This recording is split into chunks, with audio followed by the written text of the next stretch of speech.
Hello, hello, hello, hello. Let me just share this. Copy here.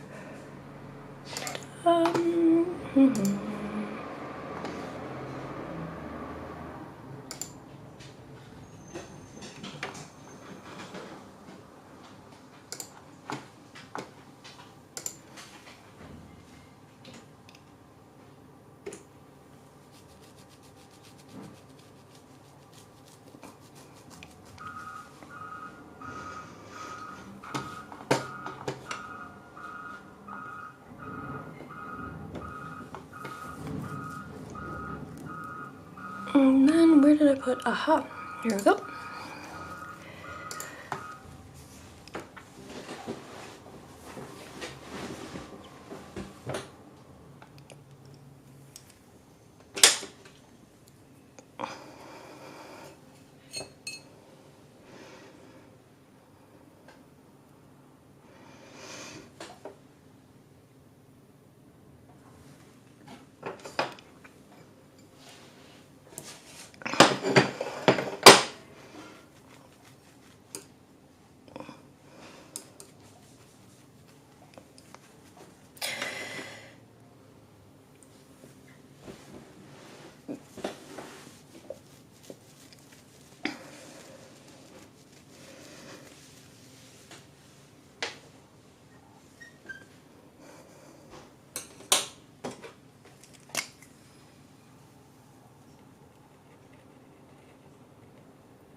Hello, hello, hello. Welcome. I hope my sound's okay. Let me just double check that I still have sound on. I do. Okay, good. Good, good, good.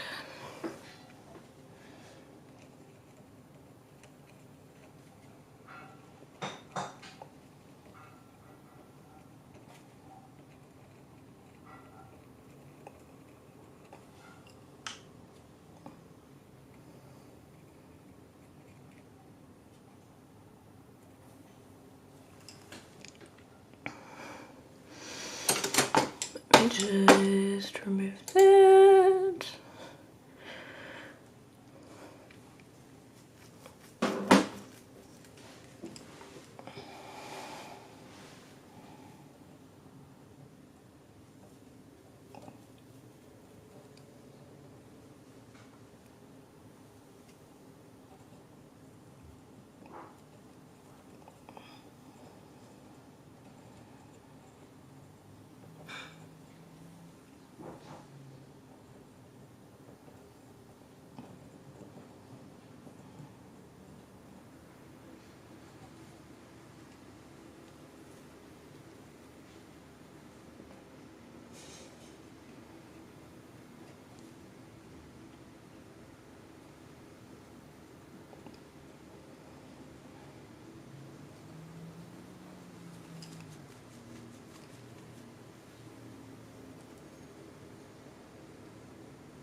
with apologies for the construction in the background.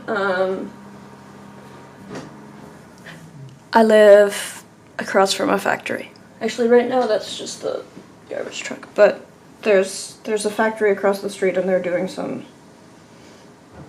repairs, so there is also just factory noise.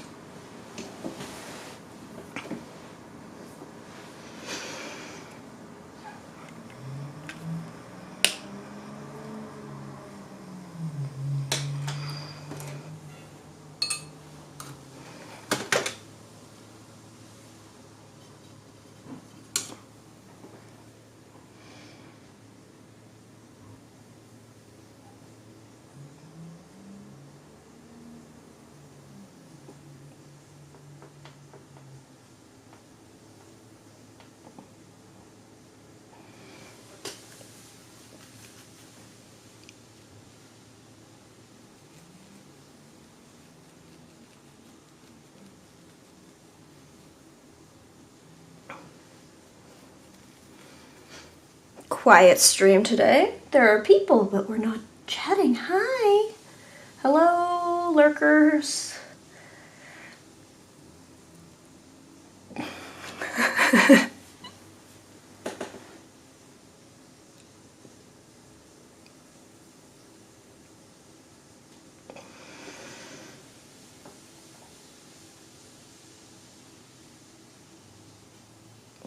Welcome here. So I've been working on this little painting for a while now.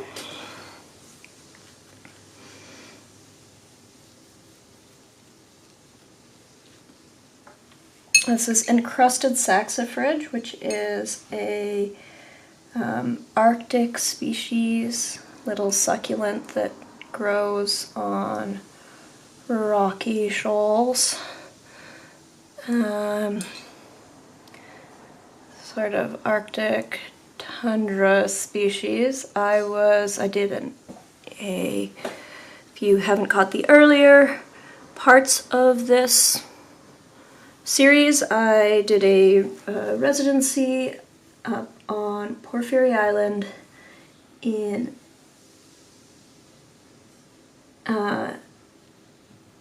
northwestern Ontario, so fairly far north on the north shore of Lake Superior, but still quite a bit further south than this true Arctic species usually lives. However,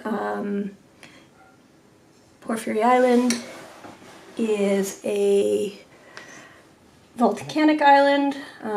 It's pretty small, and so it has a much more Arctic climate than the surrounding landmass, and so that allows things like the saxifrage to have survived after glaciation, so that causes what is known as an Arctic disjunct, where there are species that aren't present in the surroundings that grow just in one area. And so I thought this was a good example to explore painting a traditional botanical art piece, but where I've included, in this case, included a background where often botanical art paintings are painted without any of the surrounding environment in order to just highlight the form of one plant. But I feel like what's important to learn about this plant is specifically the environment that it lives in. And so I'll be making an edited video about that eventually, but I have been streaming for most of my painting process with this painting. We're about, I should double check, but I'd say I've done about 15 hours on this painting. Now, a lot of that, since it is live streaming, I'm a lot slower painting when I'm live streaming. So probably this is about, oh, I don't know, I'd say about 8 hours of work that I've put into this painting thus far. So, you know, people have asked about the time that it takes to make my work, and I guess that's probably a pretty accurate representation. You can see this is a little 8x10 panel, and this is what it looks like about 8 hours in. It's probably going to be 10 to 12 hours of work in total.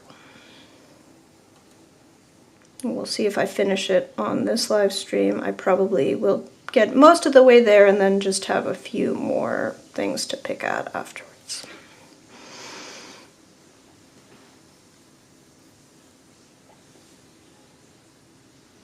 Hi, Box! I got banned from succulents when I filled all the south-facing windows and then discovered alpines, and I'm slowly filling the garden. I have another stream to attend at 4, but I'll hang out for a bit. Hi, Stephen. Welcome. Thanks for hanging out as long as you can. That is totally fine.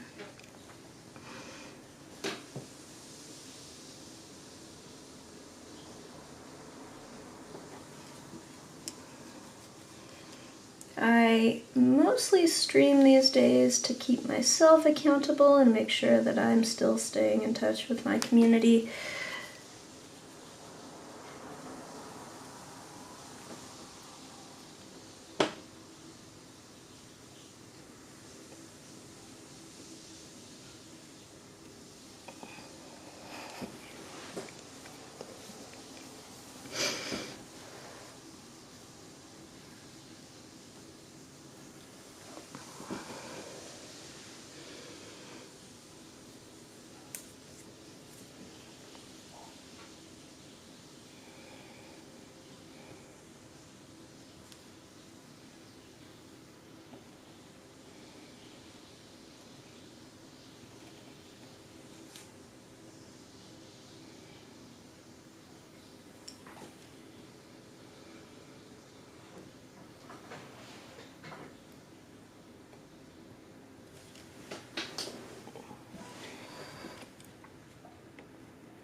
So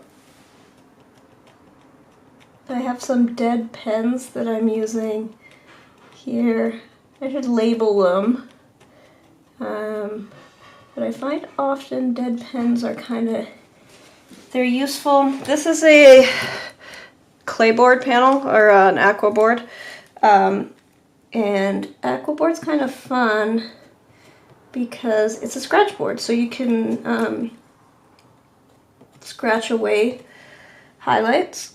It also lifts really easily.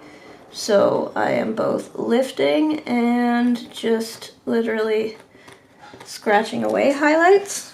And that's how I'm creating this sort of fuzzy, spotty texture to this piece.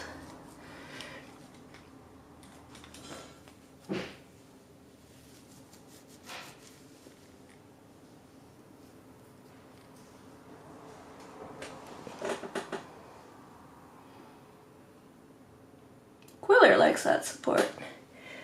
I am still working out how much I love it.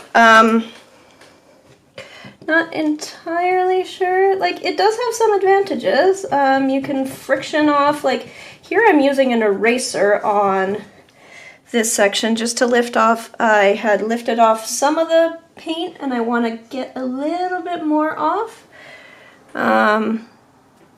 to expand my little floral area there.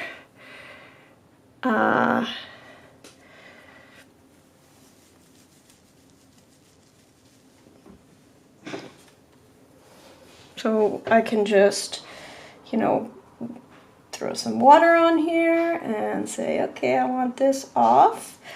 And then if I take a somewhat stiffer brush and just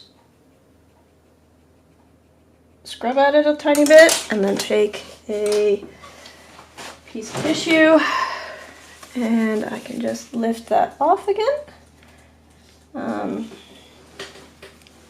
So that's kind of neat.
So you can see here, like I can just paint the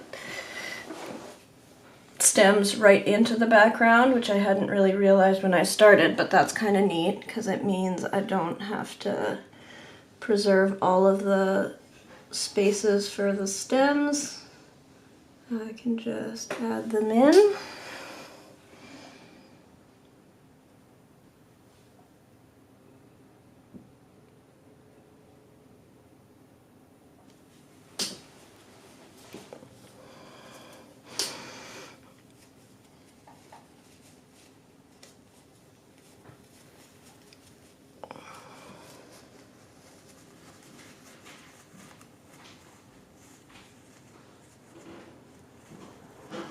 It's weird how much the white melts into the paint underneath. It can go quite gray. Yeah, so it's a like water handling thing that I haven't quite mastered. I have another piece that I considered working on in this live stream.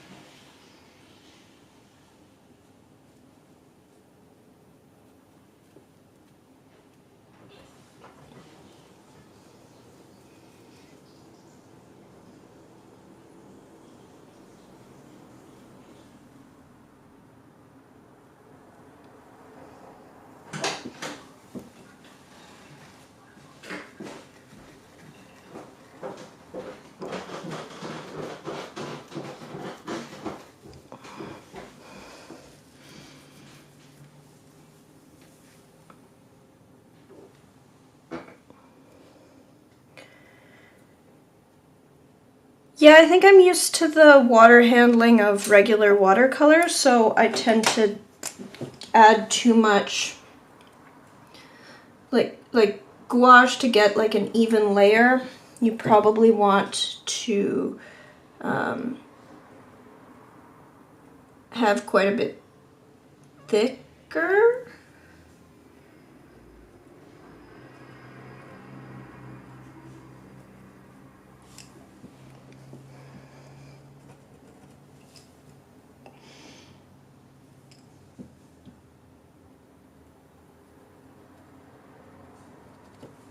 I think it's interesting how much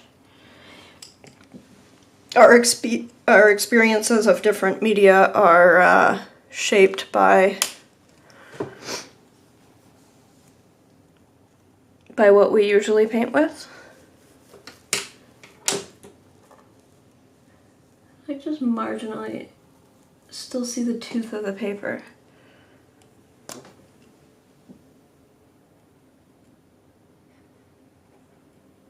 So usually the way I use watercolor, it completely obstructs the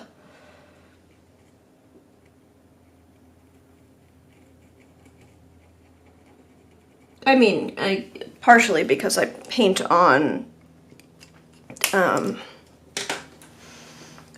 hot press, but I actually also paint fairly wet in all but, you know, tiny strokes, so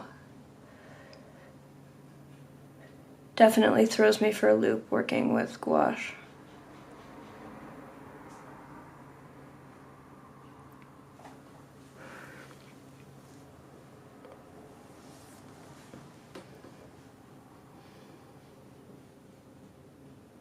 Often gouache is used quite thick. Yeah, so if you're using it thicker, then it's going to obstruct the... and you can layer it more, but it's just... I find it very easy to, like, get that wrong and then end up with a section that just sort of melts and creates this milky thing.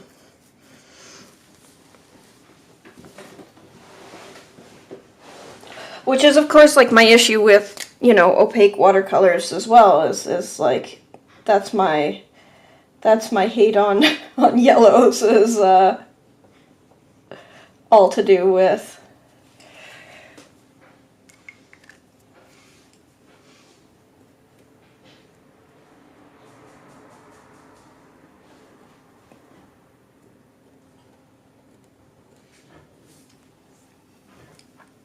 opacity too. Okay, let's do this over here.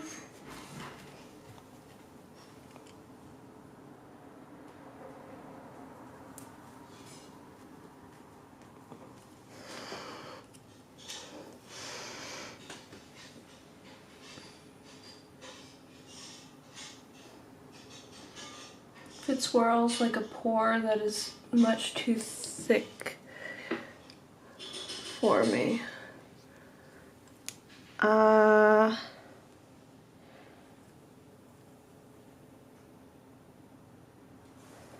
would imagine that's probably much too thick for me too, but not sure I quite understand.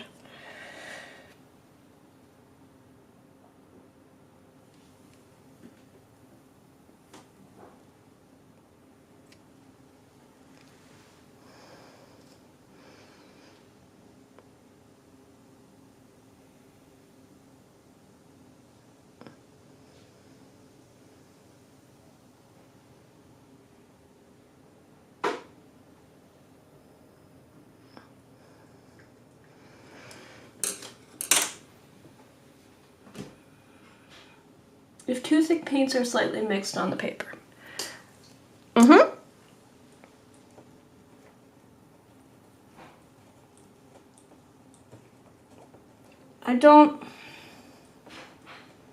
I don't think that I ever apply that much paint. Like, if it's solid, I guess I don't have that much paint like loaded onto the brush that I would have a, you know, an impasto, that I have a something that would hold a form at all. So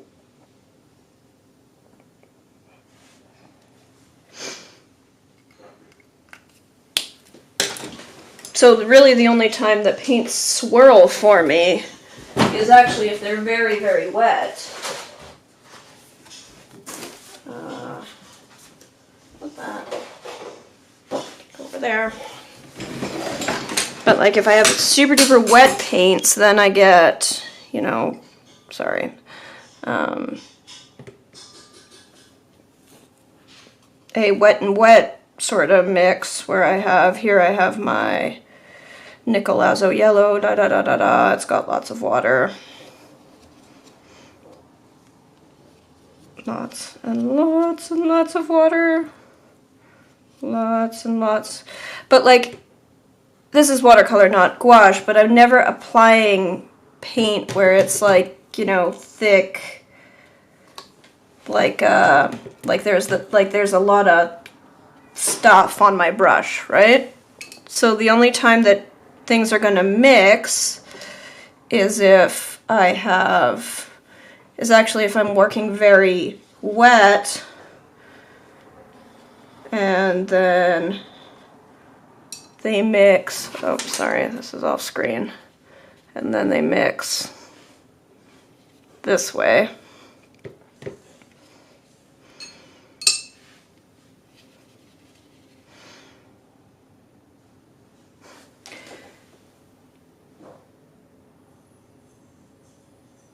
Because I'm thinking of when it's slightly diluted. Yeah, so I find with gouache, my challenge is when, like, I'll just have it slightly too liquid and it'll just like create a sort of edge where, pull out a sketchbook and actually just doodle this in totally dry media. Sorry, put this aside.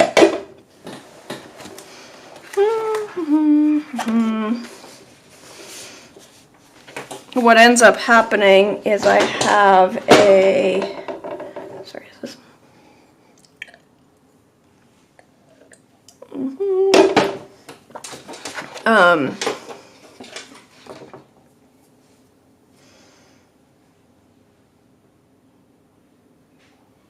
What's the best way to describe this? I'll have a layer where it dries and it does like the sort of edge cauliflower thing where it'll be like slightly thicker around the edges.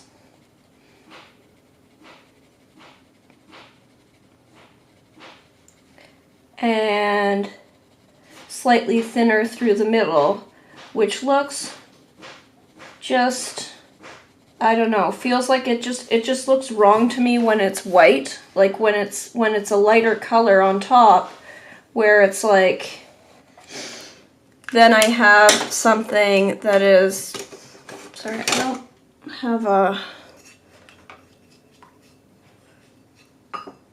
gouache handy to show this, so I'm going to use Titanium Buff out of this palette. And if I have a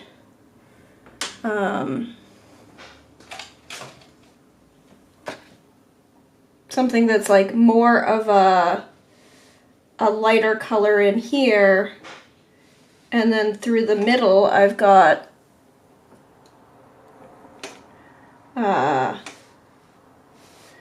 you know, a green, and it just looks wrong. And of course now I'm painting in a sketchbook that's not made for painting, so that's fun.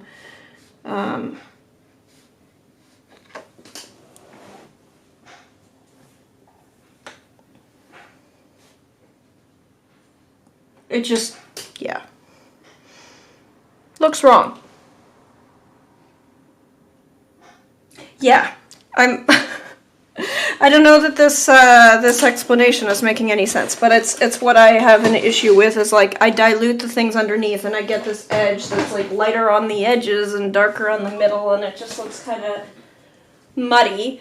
I also have trouble with color temperature in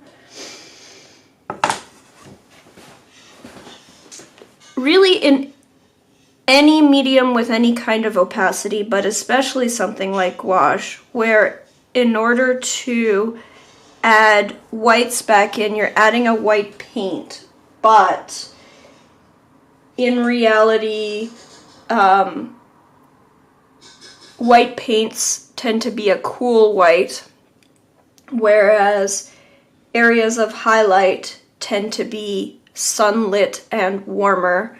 And so it ends up with this sort of backwards, fake looking highlight, where there's this jarring mix between the areas that are naturally warmer and then, yeah. It's a challenge. It's a challenge that I haven't quite mastered. I'm hoping to get a little bit more practice with some opaque media, but I keep on taking on new projects. Story of my life.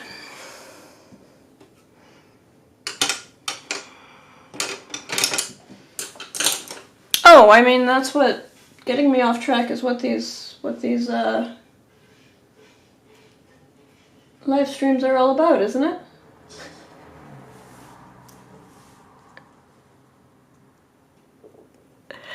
It's just an opportunity for me to spend, you know,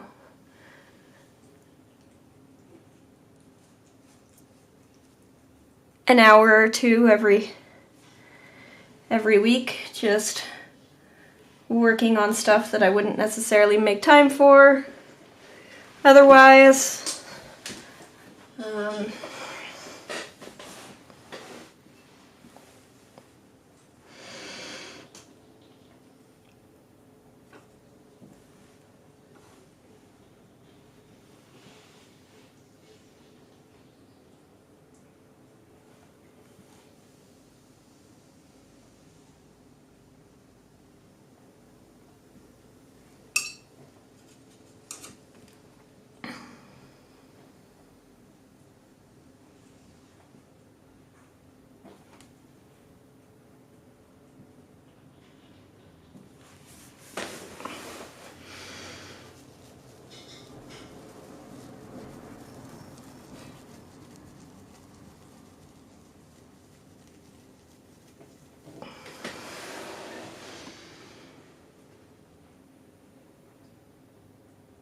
Bye! I am likely to actually have a fairly short stream today. I'm feeling a little bit worn out. I have a new co-op student at the studio, and I had a doctor's appointment earlier this week, which was, you know, not the most exciting and wonderful positive experience I could have hoped for. So I'm streaming so that I keep up the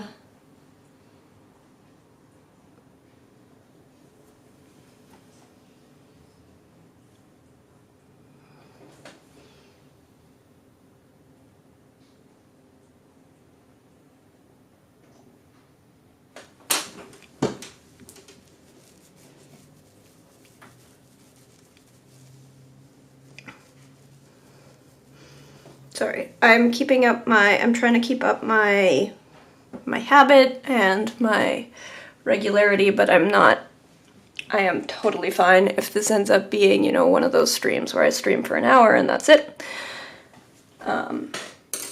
That's quite likely. This is going to be a relatively short stream.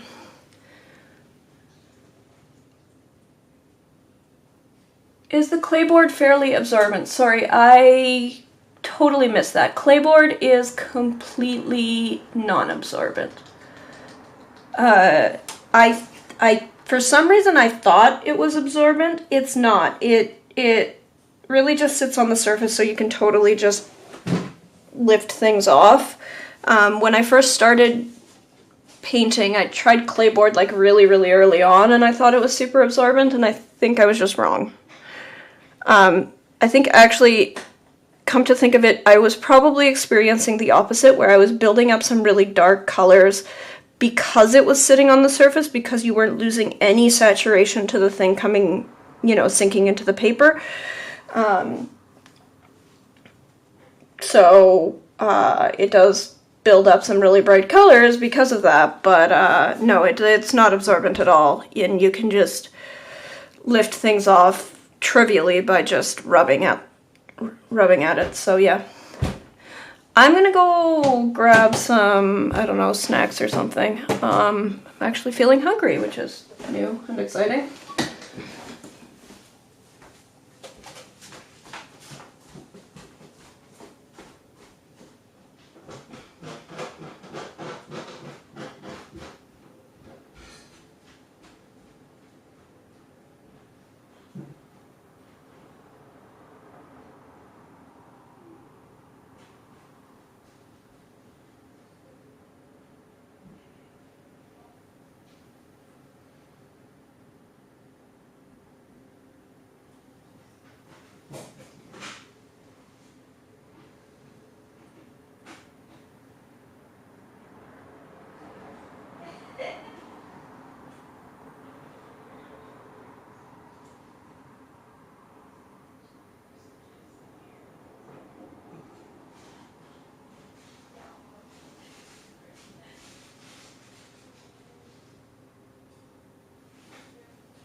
With apologies, my not a mukbang channel, I'm eating some total junk because I'm weirdly hungry, which never happens, so we're gonna take advantage of it.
Actually, one moment.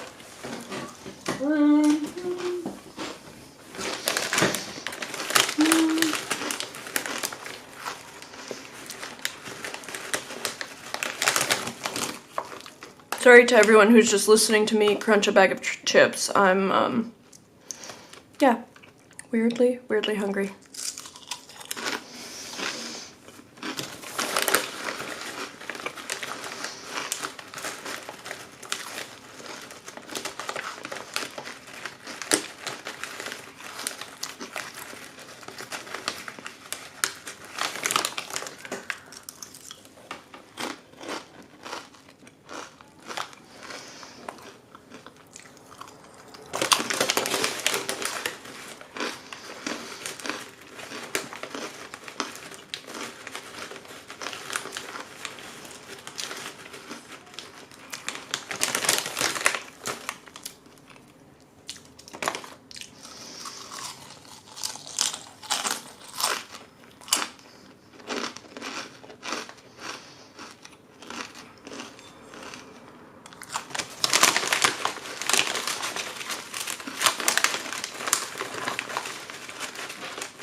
Now I've been live for 45 minutes. Okay.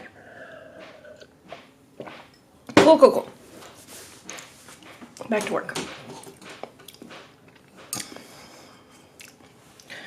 Let's get a little bit more of this in there.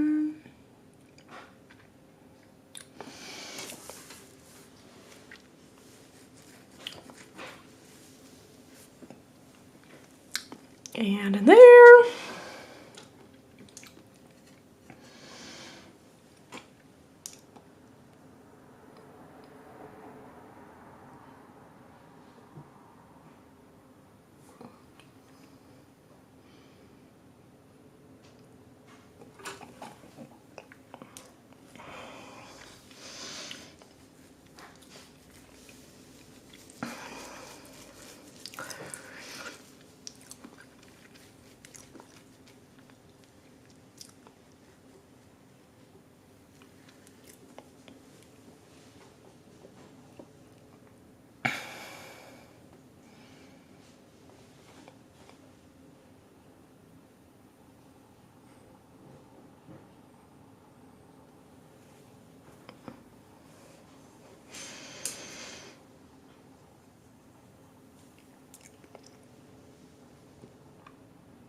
Oh, weird. Okay, a moment ago I was super hungry and now I'm kind of nauseous. That's...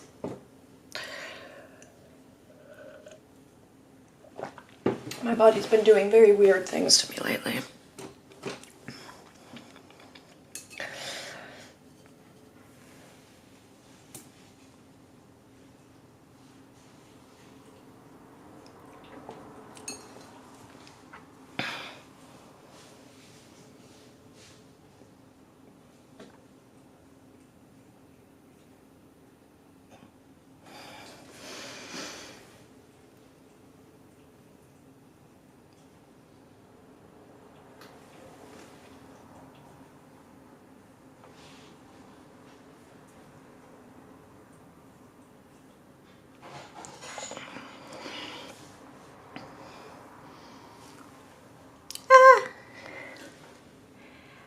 Lana, how are you? Thank you for your help. Destiny says that you had all sorts of great suggestions for my advent calendar thing. Also, buddy, if you're here, we can have a kitty on the table. Look, we can do a little kitty stream. You have a kitty. Look at my kitty. My kitty's amazing.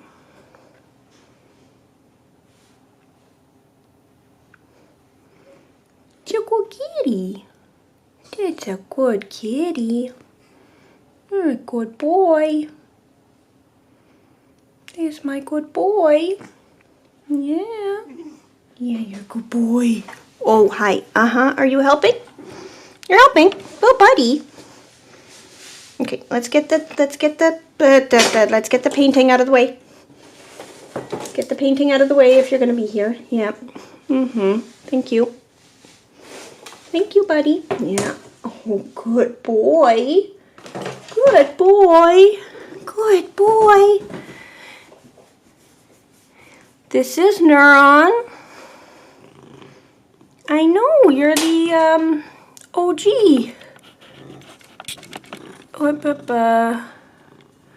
Yeah. Yeah. You're the cute little fluff before I had the other cute fluff. I know. And you're right in the camera. You're right in the camera. That's right, you're in the camera. Thank you. Yes? Oh, yeah, big rumbles. Big rumbles.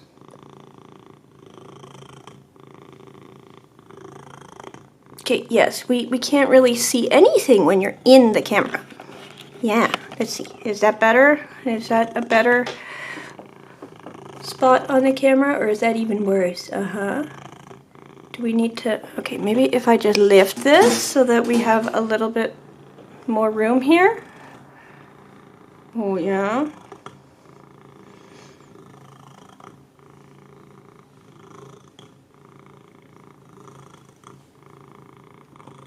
Yeah. Oh, yeah. Good boy.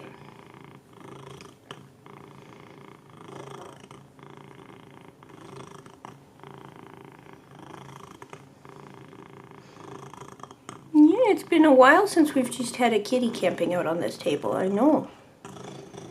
So, I call him a good boy, and he's very sweet, but he's also a little terror. Yeah. Who beats up his sister? All the time. Who smacks the dog and steals food out of her bowl? Is it you?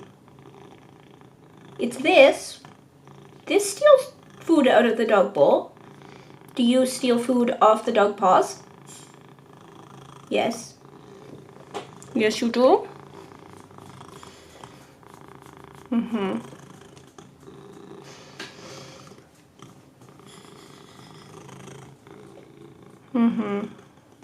Good boy. Yeah. Yeah. Is the dog afraid of you? Is she justified in being afraid of you because you're a little claw beast?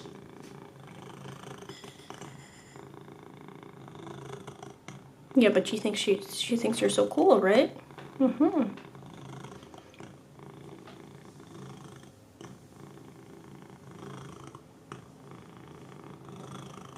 Lies, all lies. I'm the best kitty around. Yes. Are you the best kitty around? You're the softest kitty around. You're the softest kitty around, yes. Yes. You are very full of lies, though. I know. For example, you will tell anyone who will listen that you've never been fed. I know. Even if there's literally food in your dish, even if I'm literally pouring food in your dish, you stick your face in there so that I'm pouring food on your head and yell at me that I'm not feeding you fast enough, right?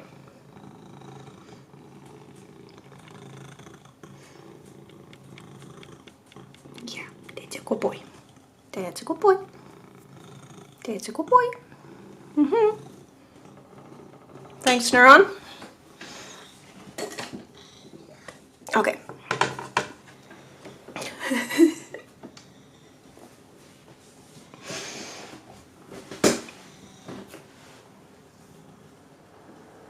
Yes, was that helpful? You helped?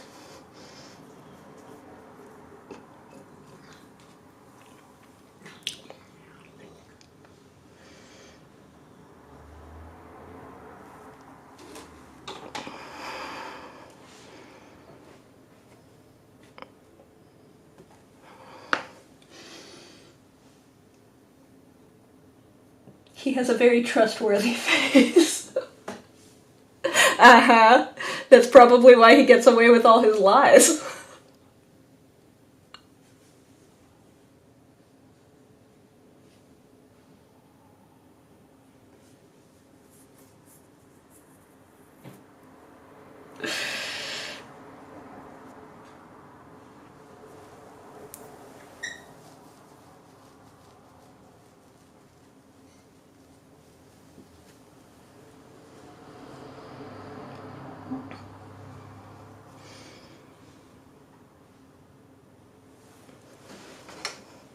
How are you? Oh.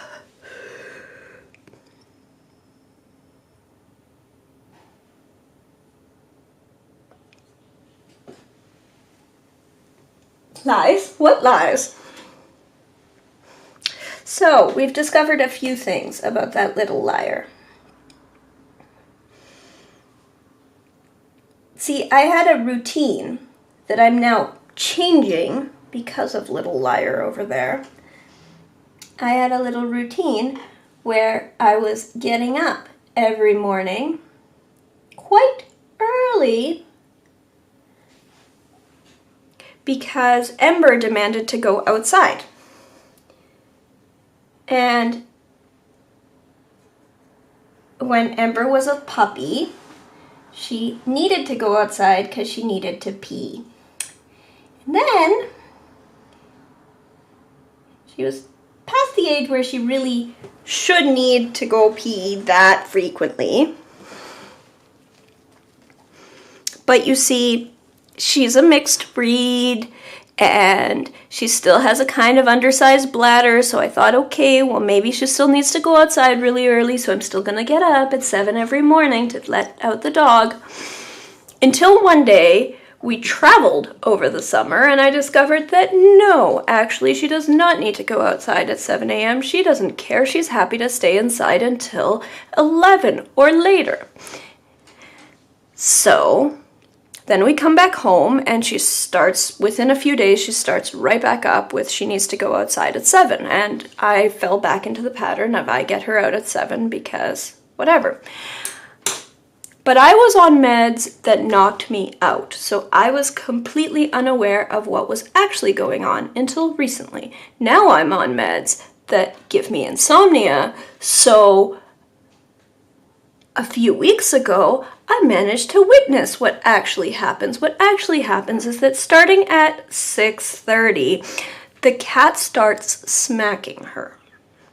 And the cat smacks her and smacks her and smacks her, and she avoids it and whines and tries to move away from him until she can't take it anymore, and then she wakes me up.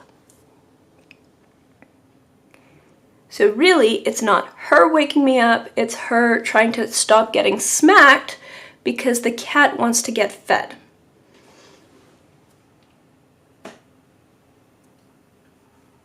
So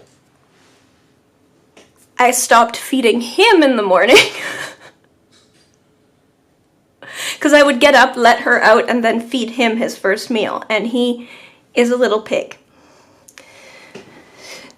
So, it only took a few days of I don't feed him when I let her outside for suddenly now I can sleep in until 9 or 10 because he knows not to wake me up. I mean, sometimes he steps on my face, but he knows that if he goes directly to me, I'm going to smack him off the bed. Whereas Ember is much nicer to him. He also steals food out of her plate and off her paws. Like when she'll do a little weight thing, it's her best trick. And I've been bad about letting other dogs eat off of her paws, so she gets a little bit territorial with other dogs, but she's so afraid of the cat that he just goes by, she'll be waiting, and then she'll get in trouble for eating the thing off her paws when it wasn't her, it was the cat.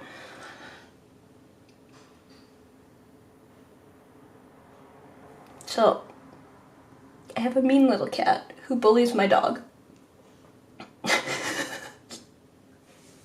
He's very sweet with people, but he bullies my dog.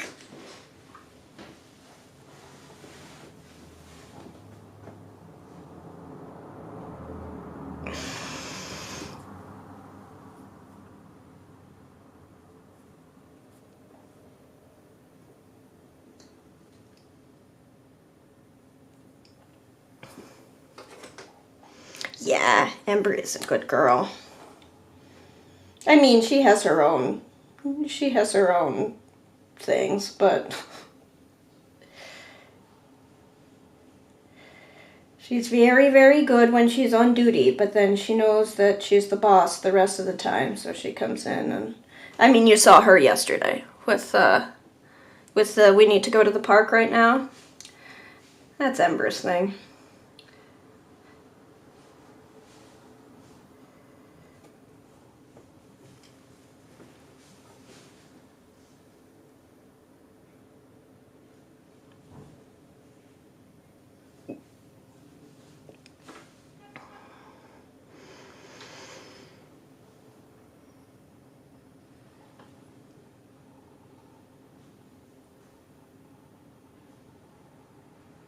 I'm impressed by both, though. Neuron figured out that he can bully her to manipulate you. Yeah. Yeah, he's the smarter of the two, for sure.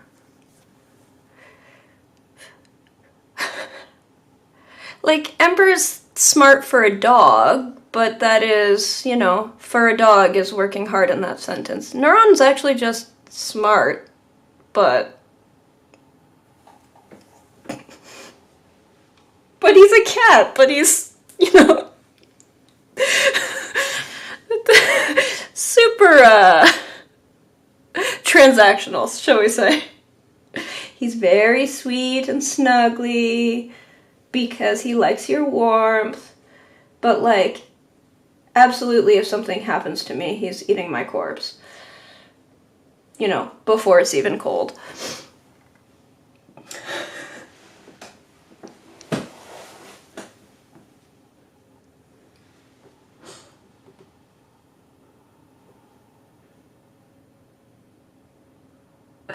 I don't hold him to human morals. Well, yeah, he gets away with a lot because he's cute.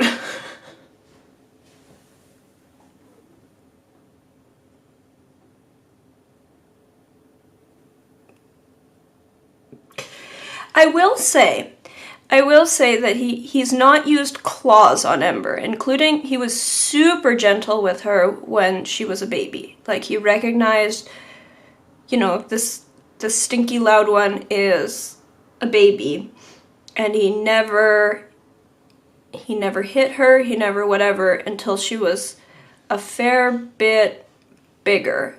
And I'm pretty sure she got one claw, like claws half retracted, hit to the snoot, because she never had any injuries, but there was a, like, you know, she would chase the cat around when she was a little puppy, and then she got to 5 months old, and one day it flipped, and, like, she stopped chasing the cat around. She learned her lesson, so I'm pretty sure he decided, you're big enough now, and gave her one warning, like, I'm pointy, stop. And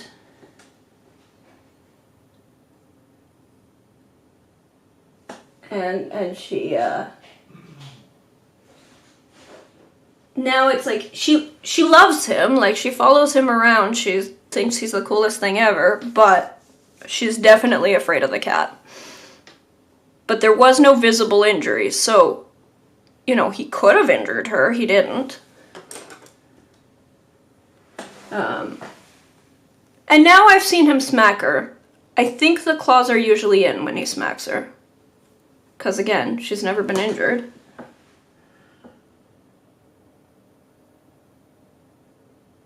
Yeah. No, so we knew... okay, we knew from past experience that when he was younger, he was afraid of, like, big dogs, anything, like, more than, like, 4 times his size. And smaller dogs and cats, he was just mean to. Like, he was super territorial, especially when he was younger. So he would, you know, spot a cat outside and go into hysterics and hiss and growl. He sounded like we'd fed the cat into a blender.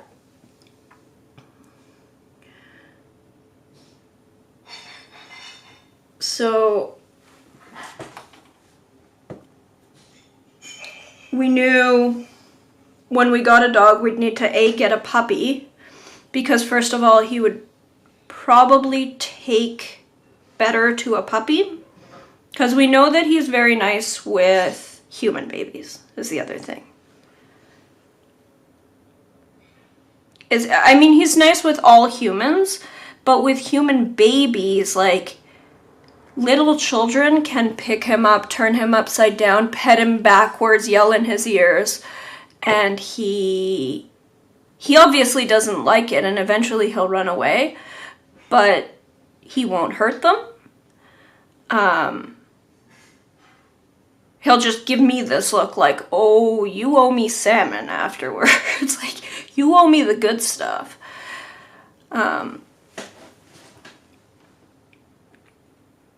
So we thought probably he'll be nicer with a puppy, but it needs to be a large breed puppy, because if we get a tiny, tiny dog, he's just gonna eat it. Like, he could destroy a smaller dog. So when we got Ember, she was about, like, maybe 7 or 8 pounds. No, sorry, I had 7 or 8, yeah, she was like, she was under 5 kilos for sure. I'm trying to remember what she was smaller than him. She only 2 kilos? That seems too small. I don't know. She was small. She was significantly smaller than the cat. Because he is just 5 kilos. Maybe she was like 3? I don't know. But that only lasted, like, you know, a couple weeks before she got to be significantly bigger than him. She grew fast. And so when she was still a puppy, but, like, getting to be a pretty big puppy, she would chase him around, she'd bark in his face, and I'd try to control it, but, you know, eventually he taught her a lesson, and he taught it, you know, I didn't see it, but I'm pretty sure he gave her one warning tap with just a little bit of claws, and she learned her lesson. And, you know, they play, like, they chase each other around, and he's definitely the one chasing her, and she's definitely a little bit afraid of him, but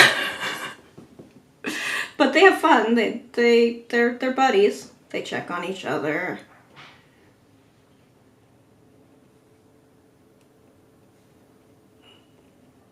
If I travel with her and he's left back home, you know, I get back and they have to go and sniff each other, and she taught him how to lick, so now he shows affection by licking.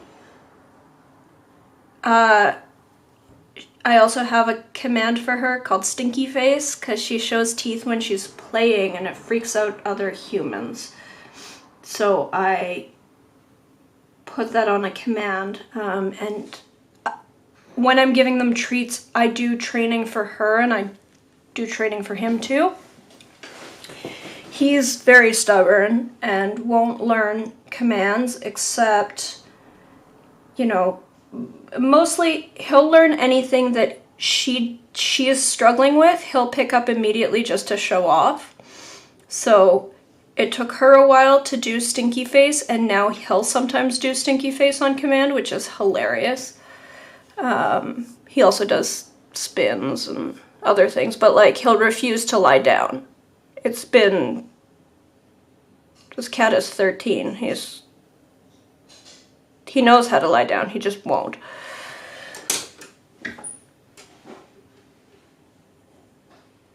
Yeah, they're buddies. They're buddies. It's great. We probably, yeah. I don't know if it's ever a good idea for us to get another cat while he's around, because again, he's chilled out as he's gotten older. He's not the evil little monster that he used to be, but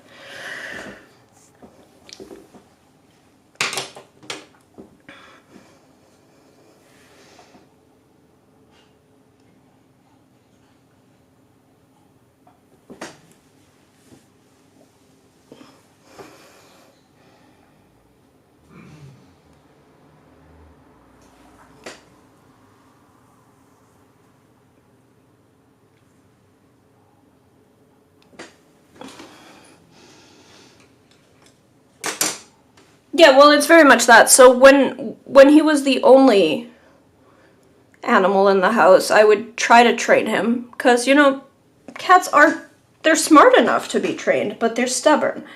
And they're not terribly interested in pleasing humans just for the sake of pleasing humans. So I'd been trying to teach him to sit, and I'd try to teach him to sit, and I'd try to teach him to sit, and he's just not, you know, nothing. No reaction, no response. And then one day I was just, like, I was doing something in the kitchen and he was just in the way. And I grew up with dogs, so I sort of, like, without even really thinking about it, no, sit. And he immediately sits down. I'm like, oh, so you understand that. You were just choosing not to listen to me. So then we started that up again, and we got him to sit and spin.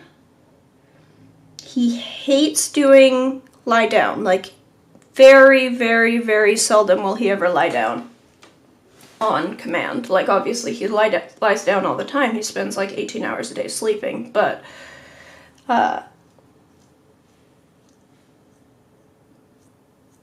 on command. So we learned that the cat is trainable, but you know, it takes a lot. But the thing is, he does actually want to, you know, he sees that Ember gets treats for training, so he wants to join in. And she gets jealous because I make her do like 17 tricks for every one thing that he does, basically. Like, okay, Ember, now roll over. Okay, now middle. Now say please, now boop, now touch, now spin. Whereas he just wants to show off, so he'll do the tricks that she struggles with. And that is the story of my little weird creatures. Oh, no, that's not... It's gonna be all green. I don't want it to be all green. Let's get some more of that in there.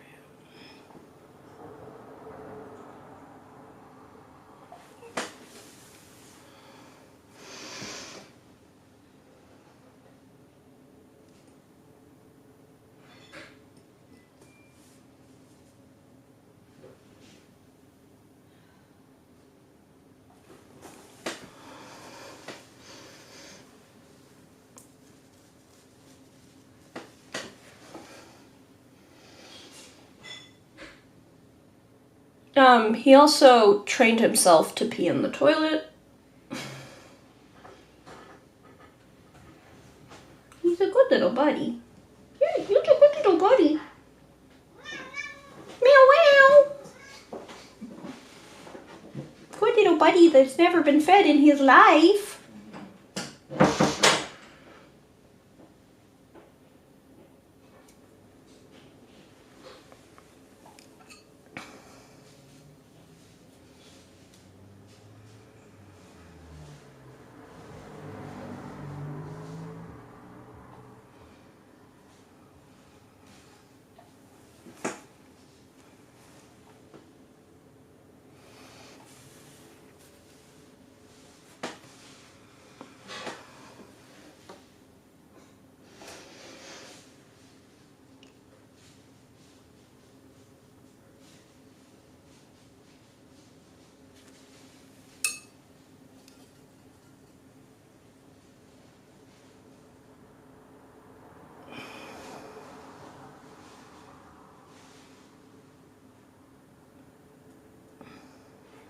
Yeah, so I don't know if it's a smart idea to ever get another cat while he's alive. It probably helps that we have Ember now.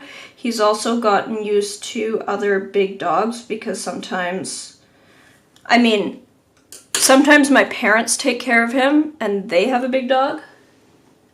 Hi, Zion.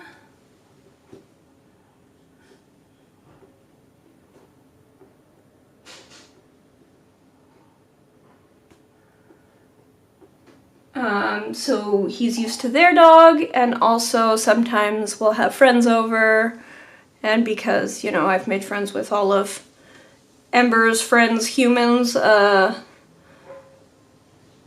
get the odd other dog through the house, and he's discovered that, you know, big dogs really aren't so bad. He can manipulate them and play tricks on them, and that most of them are even dumber than Ember.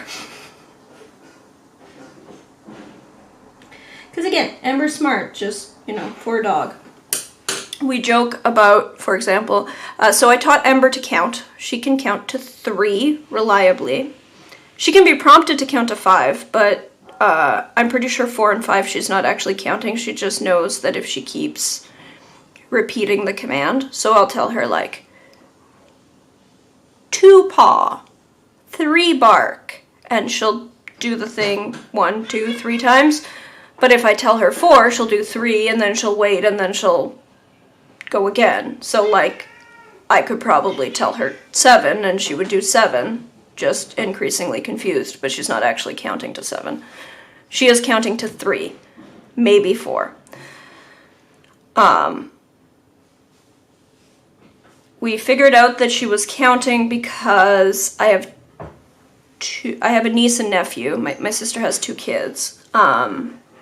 And we took them to the playground, and it was very clear the one day that when we were collecting the kids, she first counted them. Like, you could see her, like, look at 1 kid, look at 2 kid, great. And then she went up and sniffed them to make sure that they were the correct kids. So first right number of kids, second, are they the correct kids? So it was such a clear motion of, like, she has some concept of numbers, she has some concept of count, but we didn't know how high up it went. So it goes to at least 3, maybe 4, probably not higher. Or at least she hasn't associated the word to a count yet any higher. Which is great, she has counting. But as far as other dog math, here's the way that dog math works. This isn't dog treats, this is human treats, but here's 1 pretzel. This is 2 pretzel. Oh look, you know what? You know what's even better? Now I've got 4 pretzel.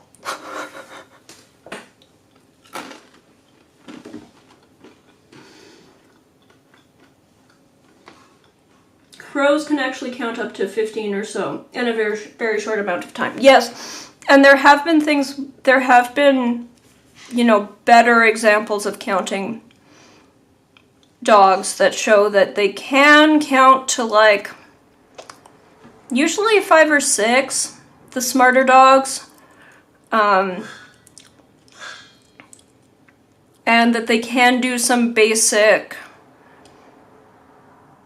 mathematical, like, more items, less items very basic addition subtraction.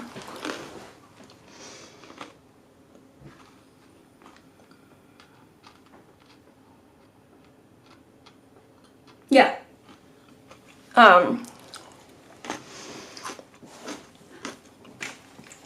Now crows are smarter than dogs, so yeah, it's not surprising that they can do something like 15.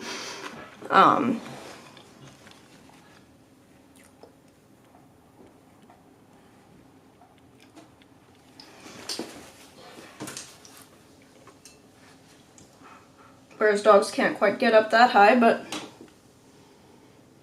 yeah. So we've gotten Ember up to about 3 or 4.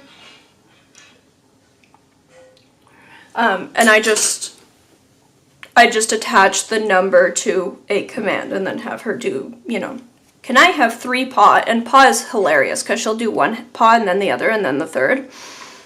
And then sometimes if you get up to a high number, like you're at 5, she'll go 1, 2, 3, and then she'll pause 4, 5.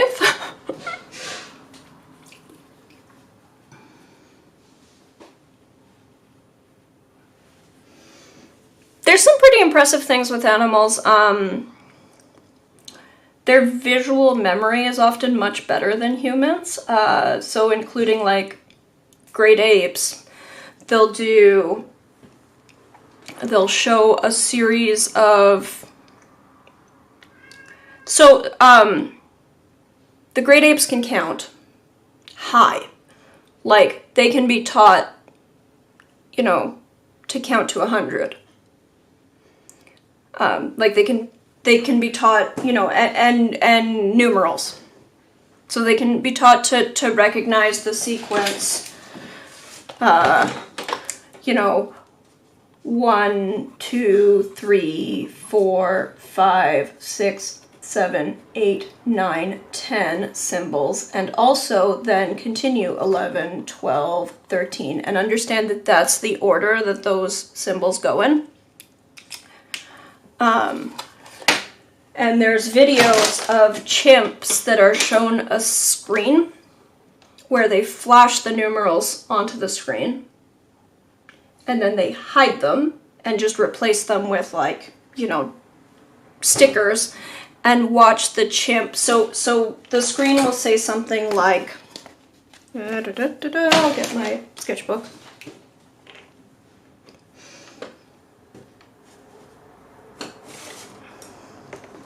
I had a statistics class in university that I don't think the prof actually cared very much about statistics. It was like a grad student or postdoc who was assigned this class to teach, and he did get the material across, but he spent most of the lectures just sharing like YouTube videos of animals doing weird number stuff, where it's like, so the screen will have, like, if I just do, you know, the 7 version, it's like 1, 2, 3, 4, 5, 6, 7, and they flash this on screen, and then, you know, they leave it for whatever 10 seconds. And then they replace it with a screen that just has this. And a human will do this for like up to 5 reliably. And a chimp will do like, oh yeah, here's 86. Doop, doop, boop, boop, boop, boop, boop, boop, boop, boop, boop. It's amazing.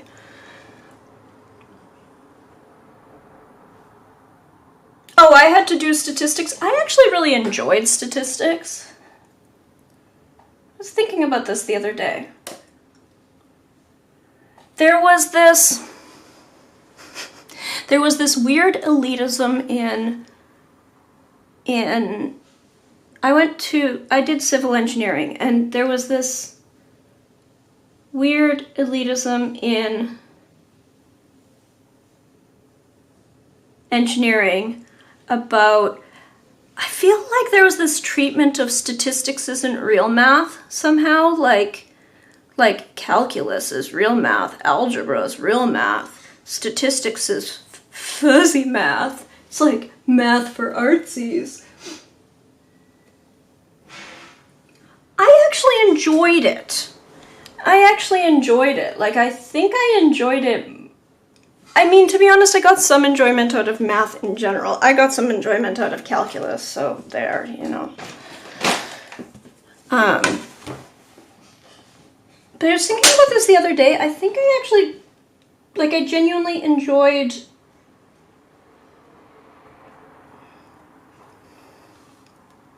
statistics, like, maybe more?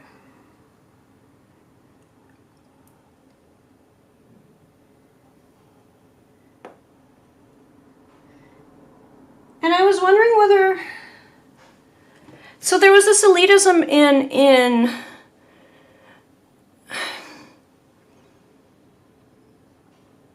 engineering that was very much like looked down on anything that isn't like hard math, hard science.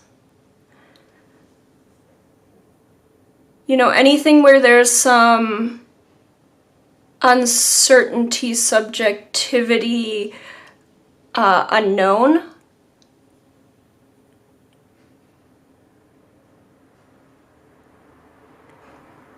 You know, like the extreme version being like the languages are, I don't know, beneath us. What is this arts?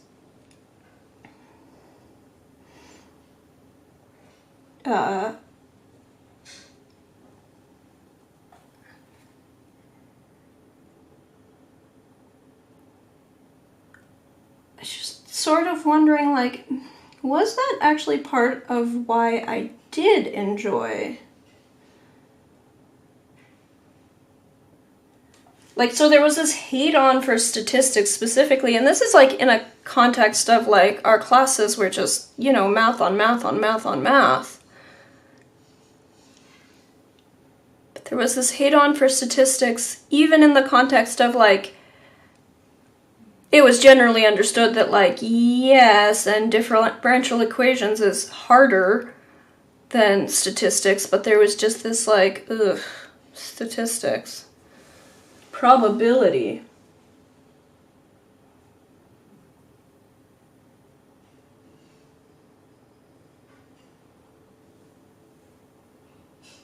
It's not that it wasn't like not real math, but I like there was a hate on for statistics,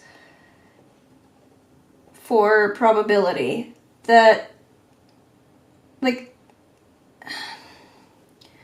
that was very similar to the hate on for things like languages and arts. And I think it really was this weird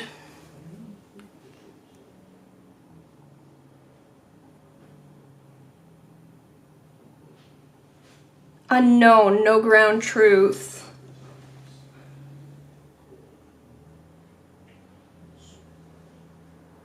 Statistics is more chill and fun than analytics. Yeah, so I found it kind of fun. I found it kind of...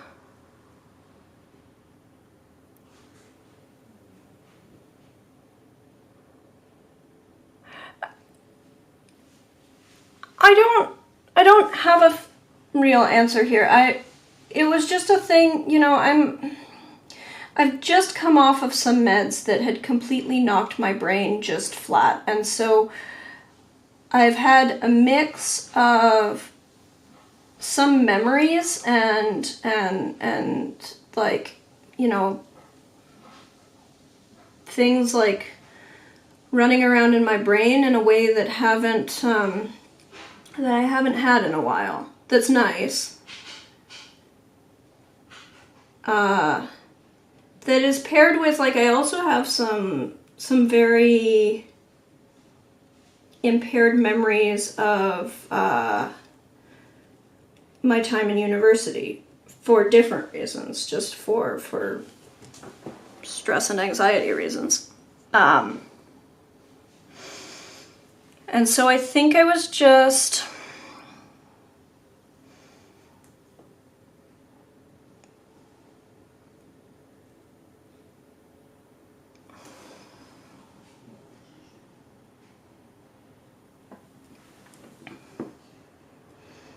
yeah, I was just sort of reflecting on...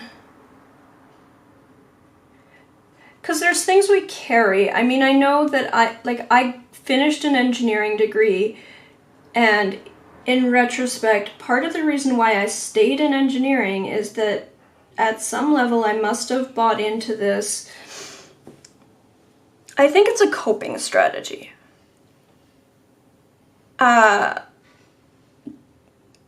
So for reference, Canada is the last developed country to offer engineering as a 4-year undergraduate degree. Every other developed nation with like an engineering accreditation board has it either accredited engineering degrees as either a 5 or 6 year program or a graduate program. And it is my strong opinion that engineering should not be a 4-year program. That it is leading to us having worse engineers because we don't have, in 4 years, there's not the time to do all of the base level, like math and science and whatever prep, and also give 2 to 3 years of allowing students to choose what their specialization is. So what ends up happening is you have these very, very, very high course loads where you don't really, you don't have the ability to really absorb the material. And then you get only, like, you basically don't get any electives because you're so full of required courses right up until your last year. And so then you need to choose your specialization, but that doesn't give you any room to experiment with one specialization or experiment with 2 specializations and then specialize from that. You basically have to choose blind. And so I think it generates less prepared, less specialized, less, fit for their actual interests engineers. I took a lot longer than 4 years to do my degree, so maybe this is just me projecting, but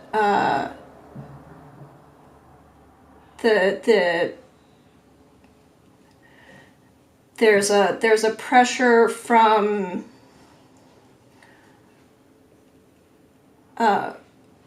within the engineering programs to just cram. Like, it's gotten to the point where I went to the University of Toronto. In all the other programs and all the other undergraduate programs, the maximum number of courses per semester you're supposed to take is 5. In civil engineering, the minimum first year is 6. I started actually in engineering science, which is this pressure cooker for masochists program. It's the hardest program in Canada. Like, it's got the highest admission average, the highest admission standards in the country. And it's literally a pressure cooker for masochists. That program, first semester, has 8 courses. actually 9, but they split one of them into quarter courses. Versus the maximum in other programs is 5. So you just, there's too much going on for you to hold on to that information, right? Like, it's not, it should not be taught this way.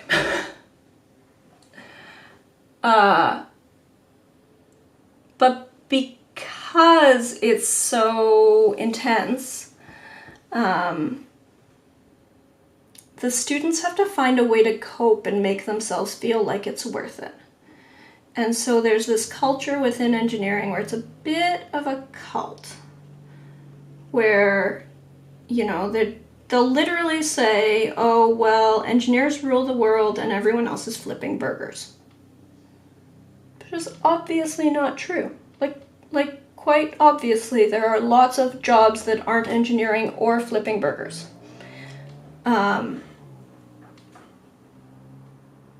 But there's this very real belief that if you're not in engineering, you're just like,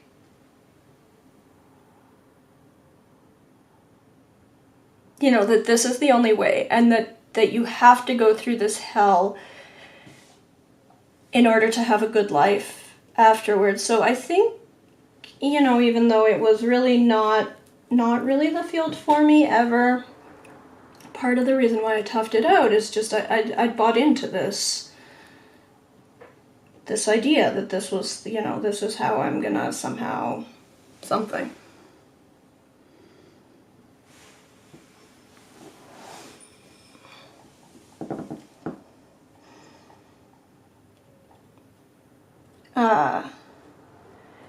And so I wonder about other things that come with that, where there was weird like ranking of different math disciplines,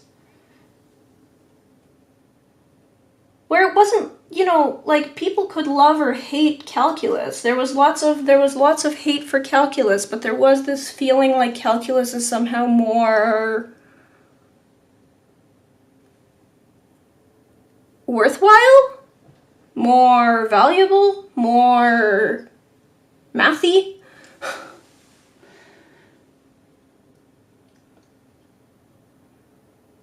Yeah, they told us the same, but it's old dudes telling how they think the world is without knowing the possibilities because they don't need to.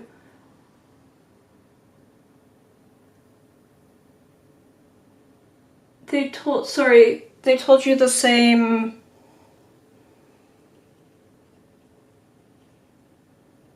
The same as what? You were in psychology, right? You did psychology?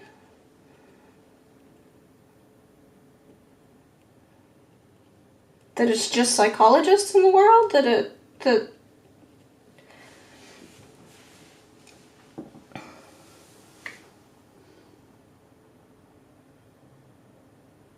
Oh, the way you are X or flipping burgers. Yeah. Yeah, like, it's not just, you know, if it's not engineering, it's med school, or it's you know, oh, you have to go to this university or else you're flipping burgers, or like, it's definitely not just an engineering thing, but I think it's a coping strategy. I think it's a like, you know, you have to believe that whatever you're investing a huge amount of time and effort into is somehow, you know, gonna something. Yeah, if you can't, well, yes, and, you know, I went through engineering, and there was, so, especially because I started in engineering science, so engineering science is this weird program that's offered at U of T, where you do 2 years of, like, general engineering, but you do it at a accelerated rate, so that then in accelerated rate over the already accelerated engineering school, so that then in 3rd and 4th year you specialize in, it's like the mostly like the research branches of engineering. So engineering is in most cases like a very practical set of fields where it's like, you know, civil engineering is about buildings. It's not, honestly, buildings haven't changed in 2,000 years, right? Like our technology advances very, very, very slowly. Even for more fast-paced things like electrical engineering, it's very practical. You're not in research, you're in a practical career field.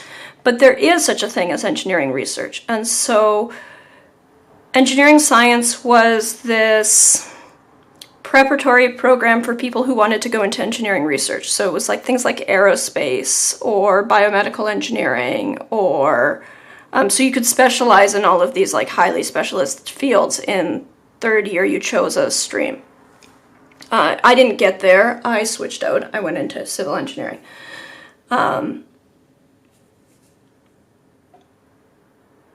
In fact, the majority of people switch out. So there's that. Look to your left, look to your right. One of you won't be here anymore. Or two of you won't be here anymore, whatever it was. Two of you won't be here anymore.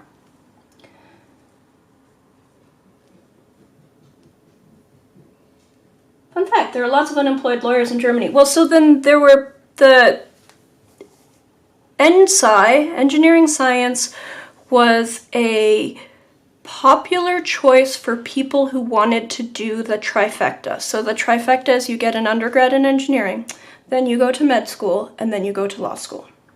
Why you would do this to yourself?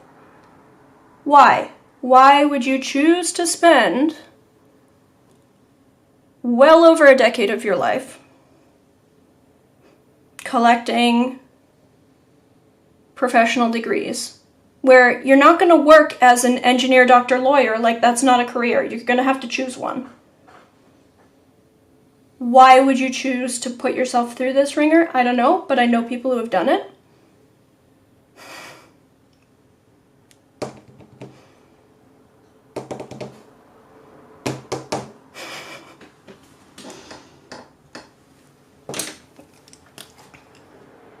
It's like it's actually a thing.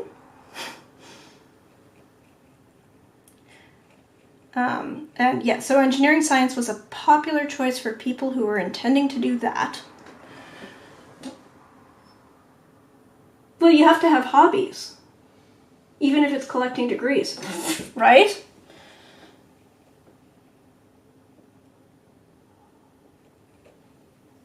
I mean, collecting debt too, because it's not like like degrees are free in this country.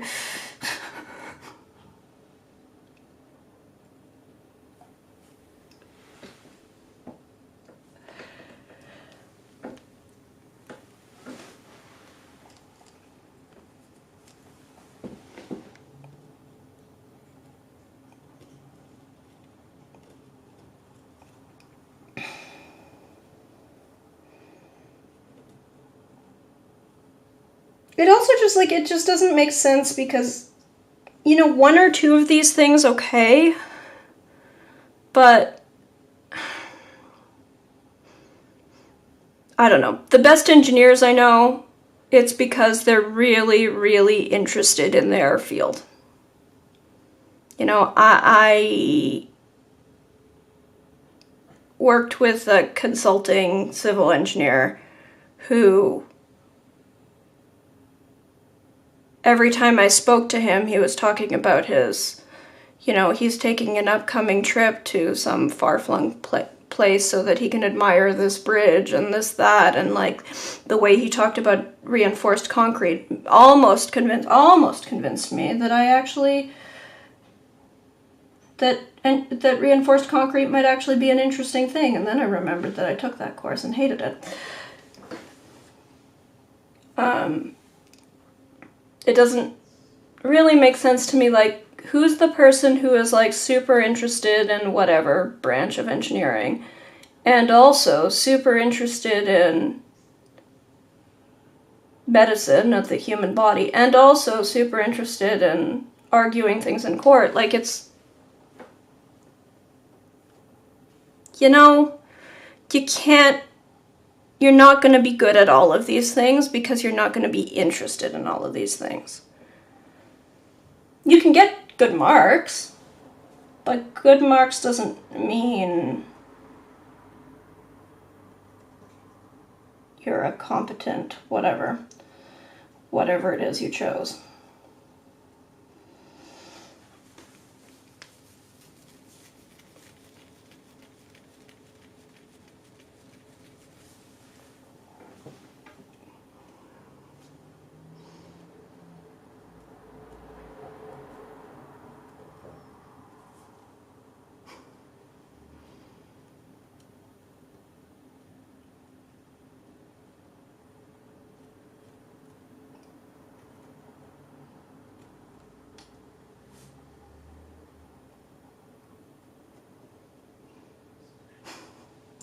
I mean, I also know someone who went for the trifecta, didn't actually end up getting a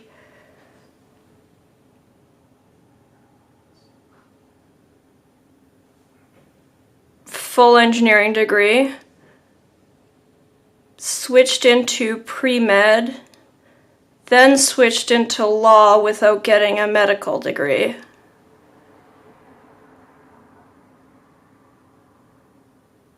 And now isn't working as a lawyer either.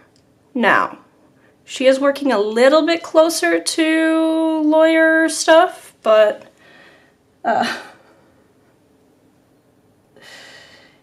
there is some, like, choices. What a series of choices.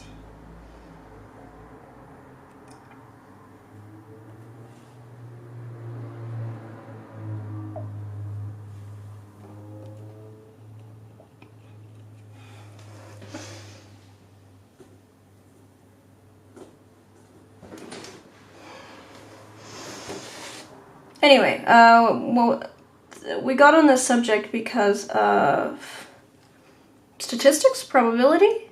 Yeah. I was thinking about statistics and probability, and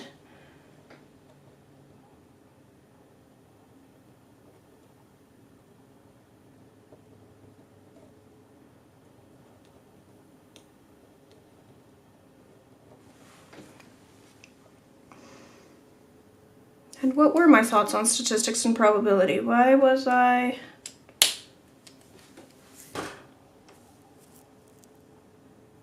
I enjoy it. I think that something. I wonder whether it...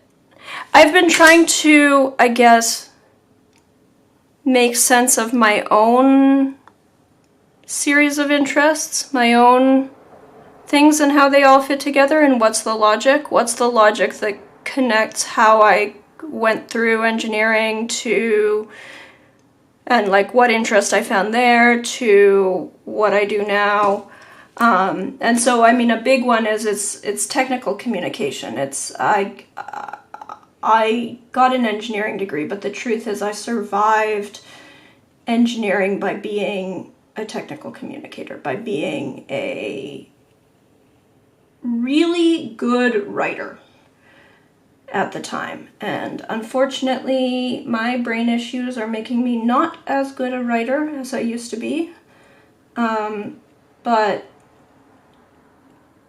I think that's where it connects back to art and natural science illustration, is that it's still technical communication, whether it's writing, whether it's engineering, whether it's botany, whether it's drawing, whatever it is, videos even.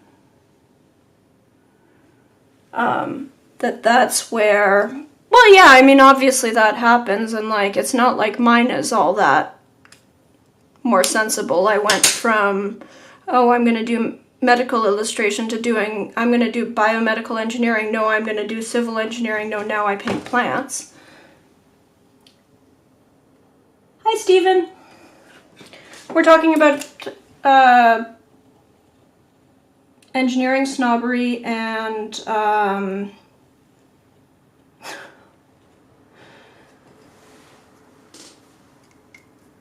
statistics and probability. I was saying that was actually one of my more enjoyable classes in university. Oh, maybe you'll be able to confirm this. I felt, I was just thinking about this, I felt in engineering school like there was some sort of collective snobbery about statistics and probability, like some sort of idea like that's not real math, that I couldn't quite put my finger on. I was trying to get across. Because, I don't know, because it's not, whatever, because there's no ground truth, because there's uncertainty, because there's whatever, and so there was like this preference,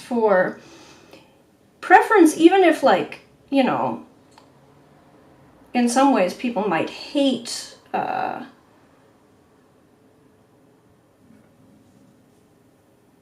say, calculus more, but there was this preference, like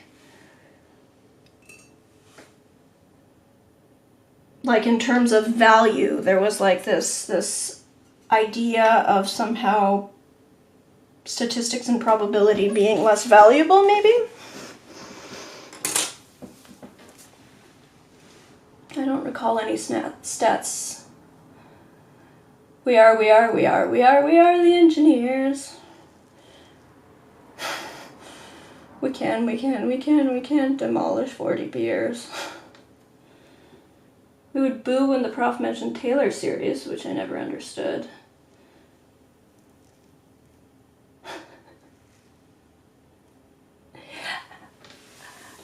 So we got on the topic of statistics and probability because we were talking about fun things that animals can learn, like my dog can count.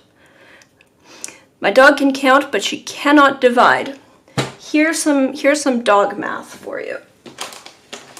I am going to once again get out my handy dandy human treats for this demonstration. This is 1 pretzel.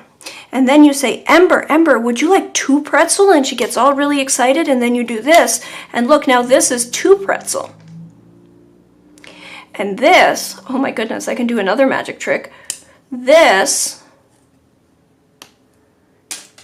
is 4 pretzel, which is obviously more than 1 pretzel. So, dog's not so great at math. I had a probability professor who, rather than teaching probability, spent most of the semester showing us animal videos. I mean, I still learned probability. I think he actually did a great job, but he wasn't terribly interested in his subject. I also enjoyed the animal videos. That may be why I enjoyed the class. May have more to do with that than me being a secret artsy.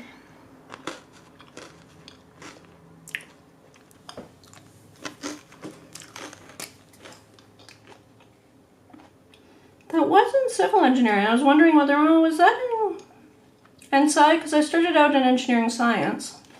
Engineering science was super weird about the academic snobbery.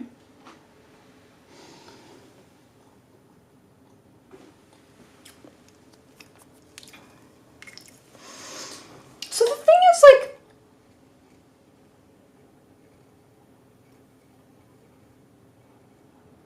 there was some, I think, actually, like, I found that professor oddly effective at teaching stats by, you know, he'd spend 15 minutes on stats in an hour or 2 hour long lecture, and the rest of the time on, honestly, like, very barely related animal videos.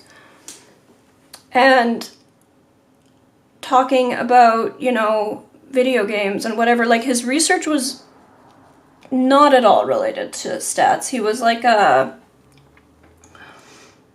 postdoc, and he got assigned, you know, okay, well, you need to teach this, I think it was a 2nd year stats course. Second year probability. You need to teach second year civil engineering probability. Bye. And his research was in something. Game theory. Like, it was...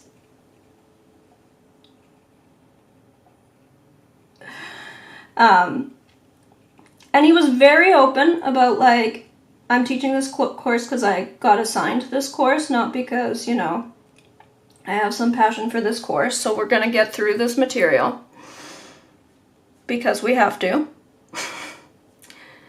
And I'm going to spend the rest of the time on whatever seems interesting. Animal videos. Which, I mean, there were definitely some people who felt like, okay, this is a waste of our time, like, either teach us something or don't. Lots of people just skipped the class because a lot of it was animal videos. I enjoyed my animal video breaks. I actually went to that class more than I went to other classes. And I did well, and honestly, I think he did somehow put just enough stats in there to get me my 15 minutes of learning every lecture.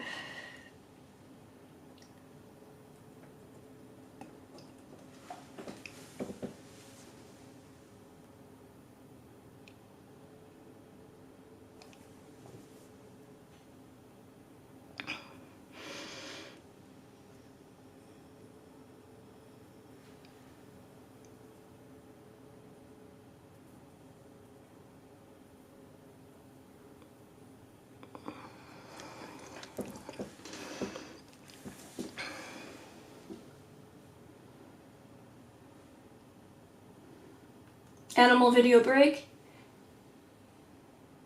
Yeah, he would, he'd just spend, 15 minutes on, like, okay, so this is, how we, whatever, some distribution of something.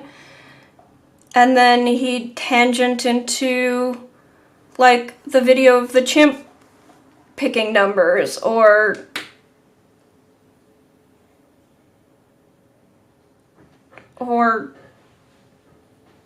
dolphins sorting things, or, like,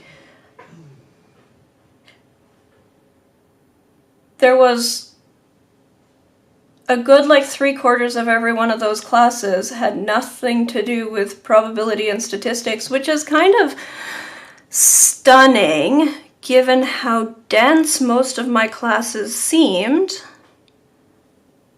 I don't think that there was, like, less material necessarily. And it's not like I was doing, like, a ton more studying elsewhere or anything. He got his stuff across in 15 minutes, and then he moved on to animal videos.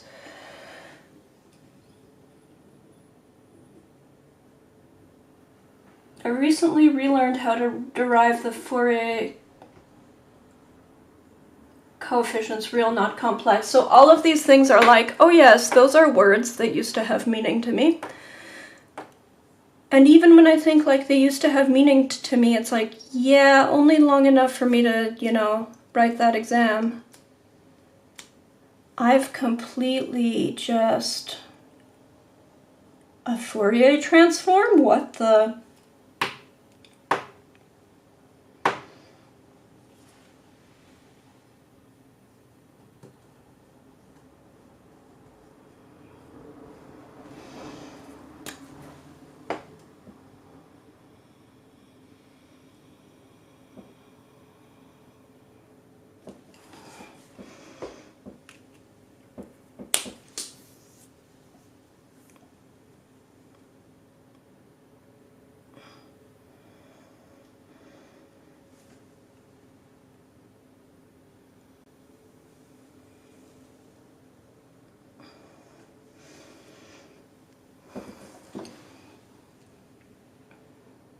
You think of it as brain exercise.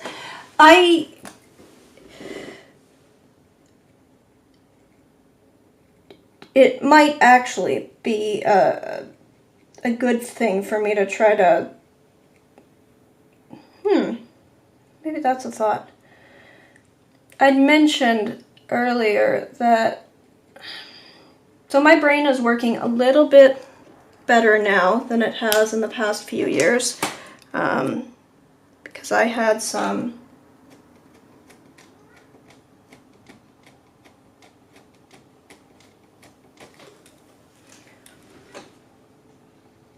issues with when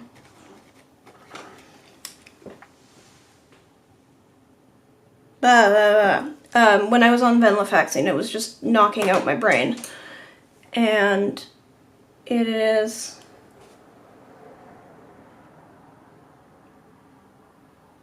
clearer now, and so a lot of it is like I'm able to think a little bit better. It's nice.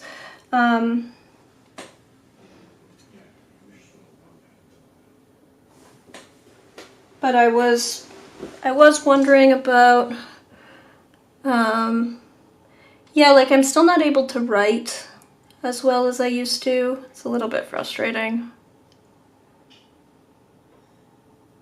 And so yeah, maybe trying to like bring some of that back with going through some like, you know, puzzling out math stuff like I used to might actually help make some connections.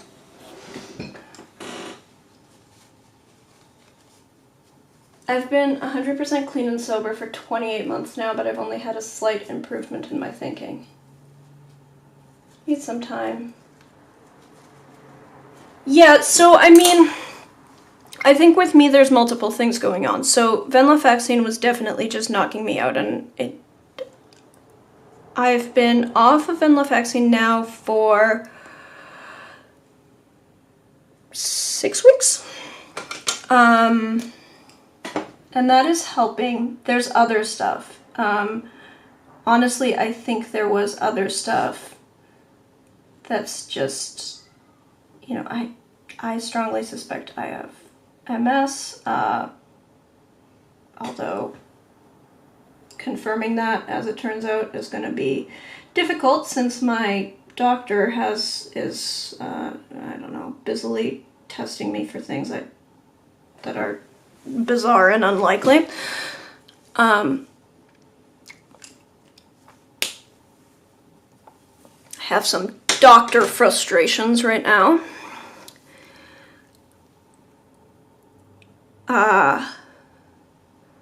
I think prior to venlafaxine, I mean, I already had some, like, brain issues that, I mean, maybe partially MS, maybe partially just chronic pain was causing, but I also think that I poisoned myself with a series of antibiotic prescriptions that are like novel antibiotics, Cipro and what have you, that have some documented effects. And timing-wise, there's like, whatever, four times I got these prescriptions. So it's been a while. It's been a while since my brain's been at 100%.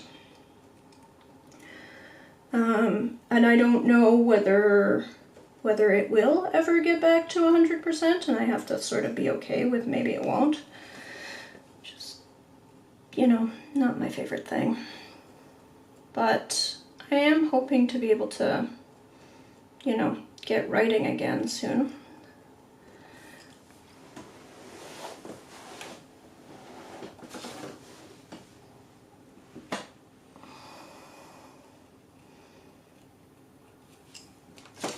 I have been able to edit video recently, and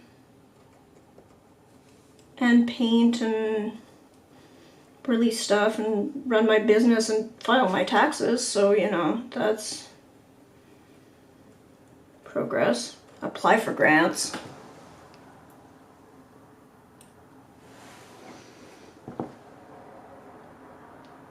Dean and Aisha Shirzal, it seems useful, multi-pronged nutrition, exercise, sleep, etc.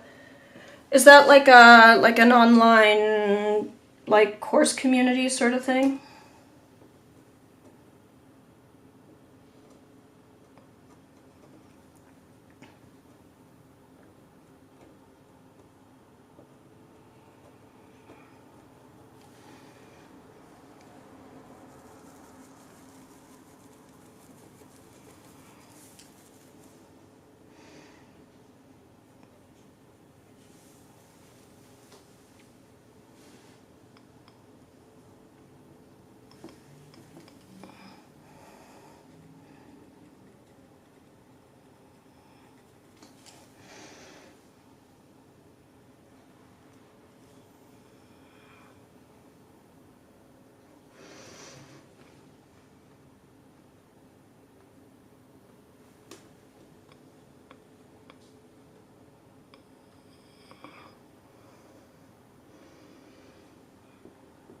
It costs $39 per month, but they have lots of material as well. I was just on stream with them. Ah, okay, that's the stream you were just on. Gotcha.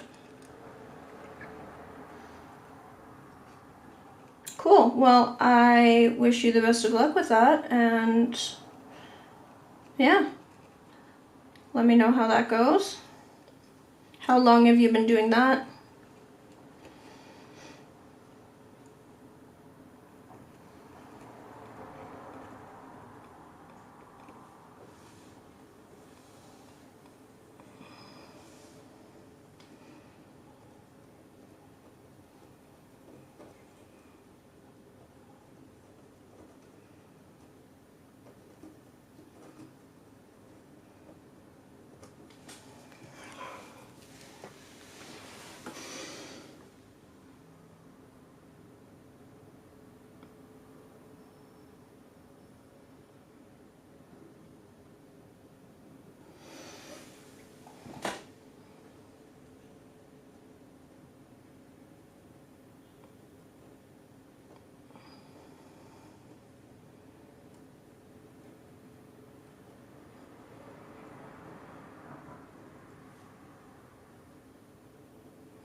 Stephen, you're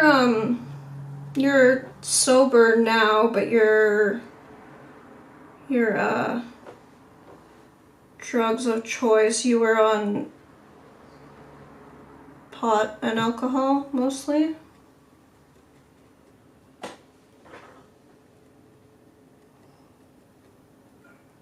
haven't had a drink in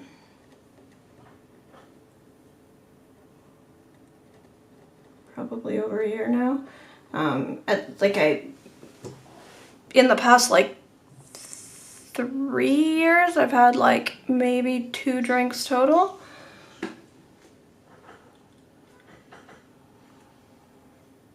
Tobacco got a blue ribbon.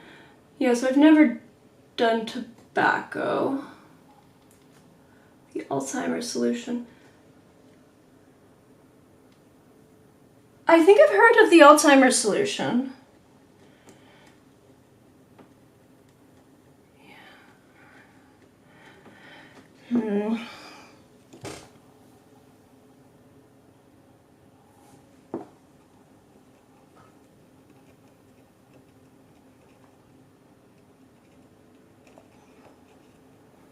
No, I've never had like major substance use issues, but I did,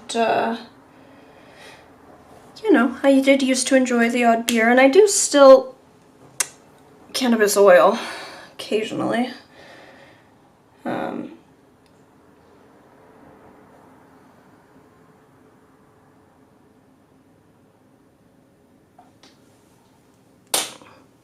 I have mixed feelings about how that affects me long term, so I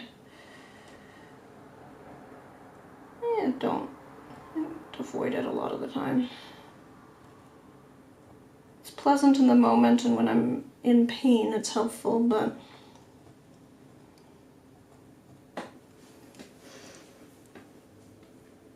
think it might have some sensitization effects with ADHD, so they're quite skeptical.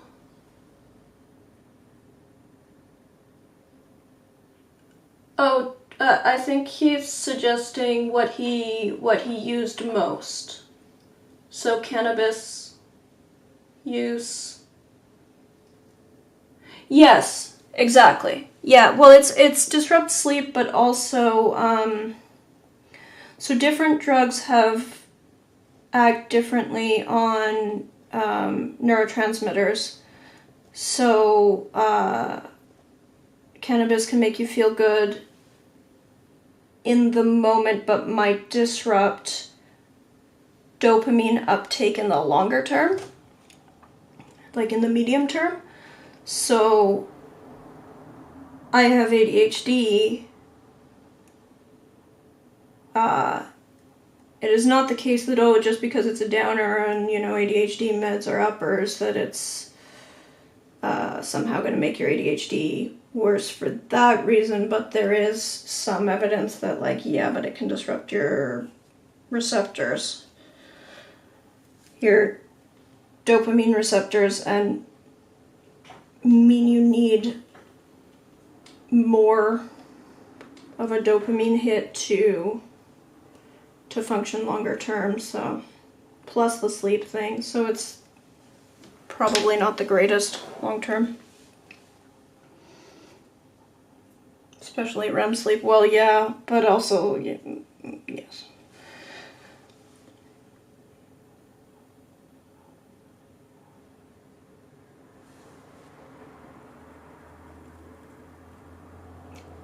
Alcohol, I stopped because it started really giving me terrible, like, hangover symptoms before, you know, like, a sip in, which really takes the fun out of it. So for the past 3 years, it's like, yeah, okay, if I'm out at a restaurant and there's something that I'd like to taste, like, I never had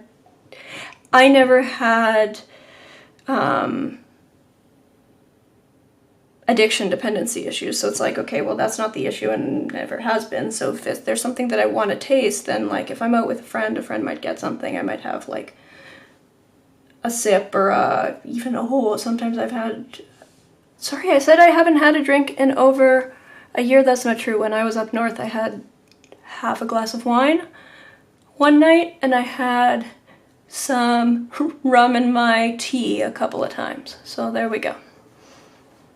But it gives me, yeah, like, hangover issues before I've even had enough to enjoy it, so, like, what is the point? None. There is no point.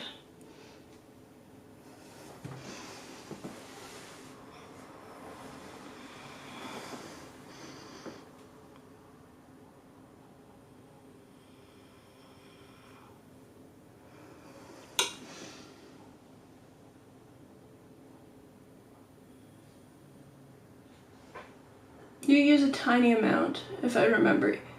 If you have dreams, that's good. Yeah. I mean, I try to cut down the frequency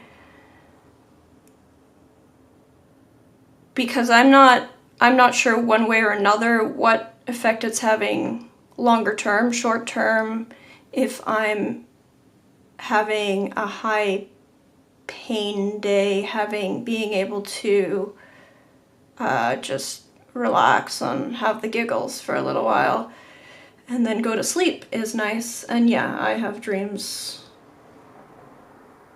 I get REM sleep. My sleep, I think I need to sleep hygiene myself back to, like,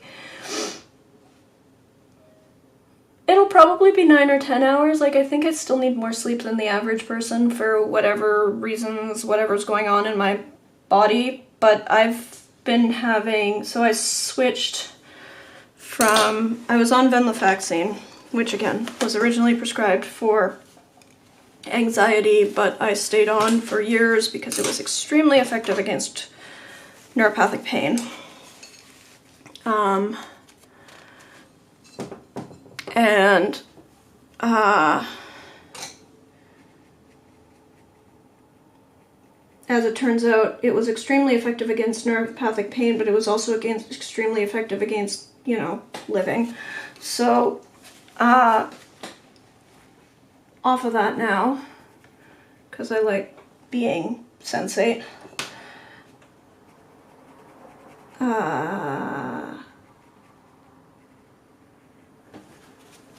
Now I'm on Cymbalta, and I've been having insomnia issues, which is new and fun. Still seem to need a little bit more sleep than I used to, but I was so used to like, oh, I get like 18 hours of sleep a night and am barely awake the rest of the time, that I was, you know, I'd get home after work and sort of crash like I was used to, but then I couldn't sleep, would have trouble sleeping, wasn't on my stimulants, so I would then doop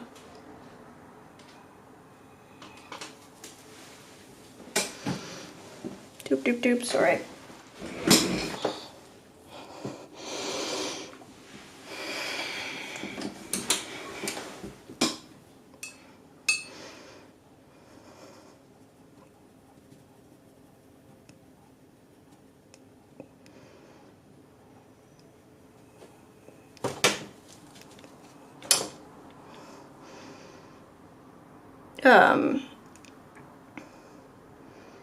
Yeah, I feel like I was trying to give myself too much sleep, because then I would eventually crash, and I'd just like, you know, okay, well, you know, I'm just gonna lie in bed and I'm gonna wait until I fall asleep. Well, then I'm gonna fall asleep, and then I wouldn't, you know, wake myself up, because I knew that in the past I would have just been, like, I would have just crashed, so then I would just set off my schedule, then that screws up the next day, and so then I was just delaying, and it's realizing that, like, no, actually, I'm functioning fine on, call it 10 hours of sleep. 9-10 hours of sleep a night. So what I really need to do is, you know, time those so that I go to sleep at midnight, I get up at 9, and I'm not trying to go to sleep at 8, and I'm not letting myself sleep in until 3 p.m. if I didn't get to sleep at 9, and eventually I'll get to the point where I'm actually reliably falling asleep. Despite the Cymbalta, because I think it's not just the Cymbalta that's giving me insomnia, it's the fact that I'm trying to give myself more sleep than I need anymore.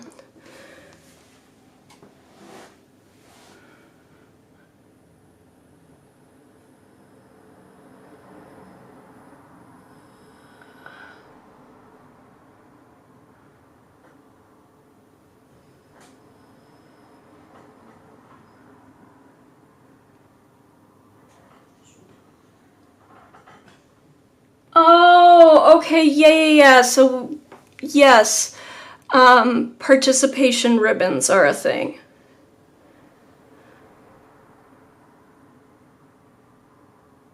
You know, the sort of events where there's like, here's gold and silver and bronze and star and honorable mention and 5th place and best improved, and everyone else gets a participation ribbon.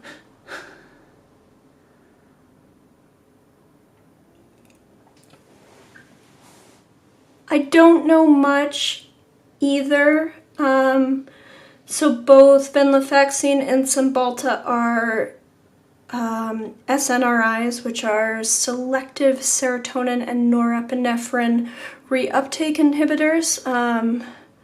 So they're similar to the most common antidepressants are SSRIs that just act on serotonin. SNRIs act on serotonin and norepinephrine, so multiple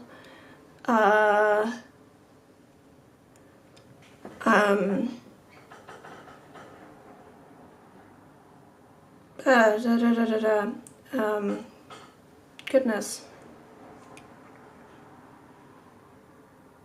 Neurotransmitters. Norepinephrine is one of the neurotransmitters that's heavily involved in ADHD. So I got prescribed an SNRI for anxiety on the notion that it might actually help with managing my ADHD. In addition to, initially it was when I was going to start on stimulants. I have a history of panic attacks and I didn't want to trigger panic attacks. Stimulants can, in some cases, trigger panic attacks. So I got prescribed an SNRI to manage my anxiety before I started on stimulants. Venlafaxine, as it turns out, changed the communication, the something in my peripheral nervous system, and made a magical improvement in my chronic pain. Like to the point where I got an inch taller and, recovered from pain that I didn't even know I had. So in some ways it was really magic. The problem is it also just completely deleted my will, ability, drive to do anything at all. I was sleeping 18 hours a day. I was barely awake. The rest of the time I was spending money hand over fist. I was completely unable to think through any kind of complex thought. So I wasn't able to work. I hired an assistant to help me, but I was not doing my end of my job. So, the point was, okay, if I hire an assistant, then I can free up some energy to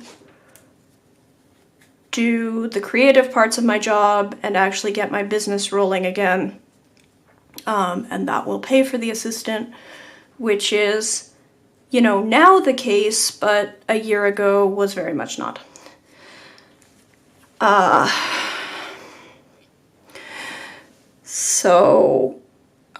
Venlafaxine was this real mixed thing. I was on it for 3 years at various doses. At the highest doses, it really was like I turned into a vegetable. At the lowest doses, I was just pretty dumb and pretty slow and slept a lot.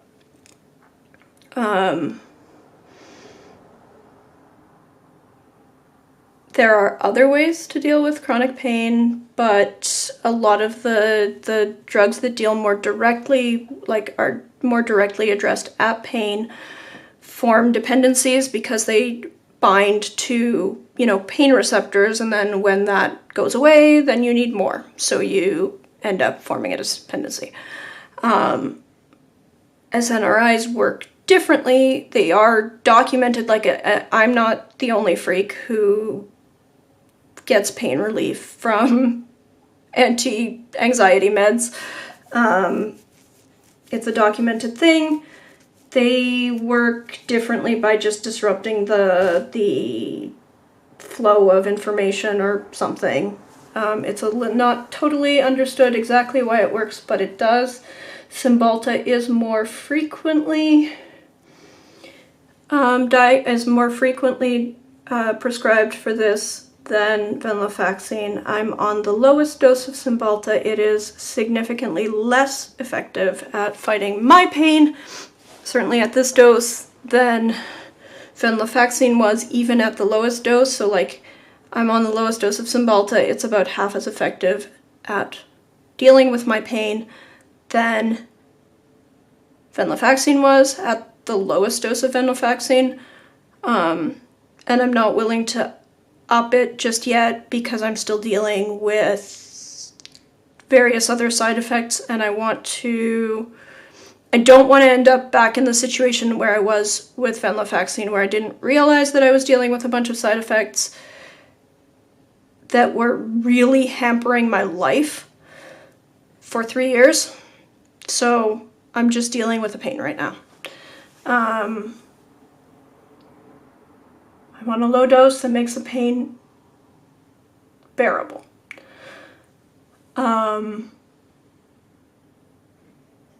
Yeah.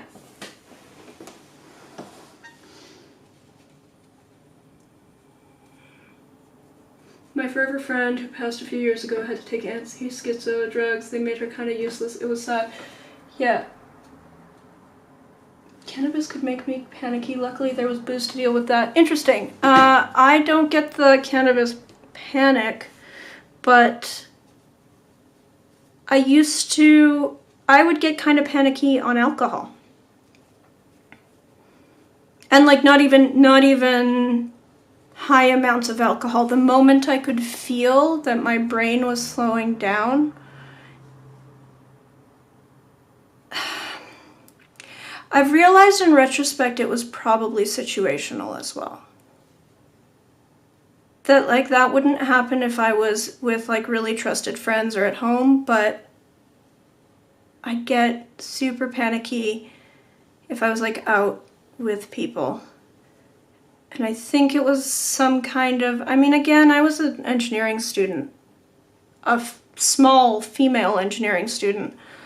And I think, nothing bad ever happened to me in that setting. I did get assaulted while I was on a internship in Brazil. And after that, like, the reflection after that, like, you know what, I think maybe I was sober. I was assaulted by a guy who was totally drunk, and I got away mostly untouched.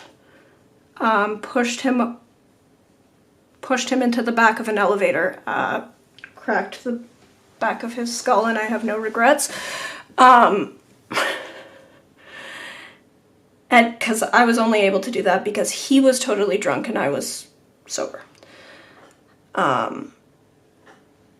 And in retrospect,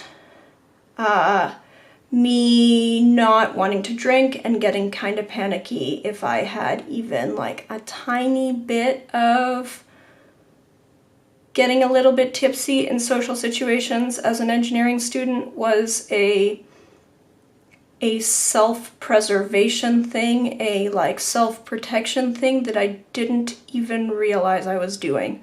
And I'm kind of grateful to like whatever my reptile brain as a 17-year-old did to keep me sharp out with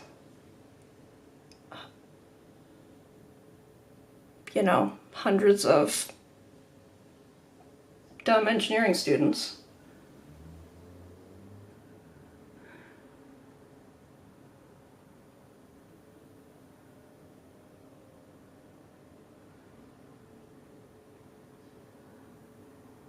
Yeah, I'm really sorry to hear about your friend there.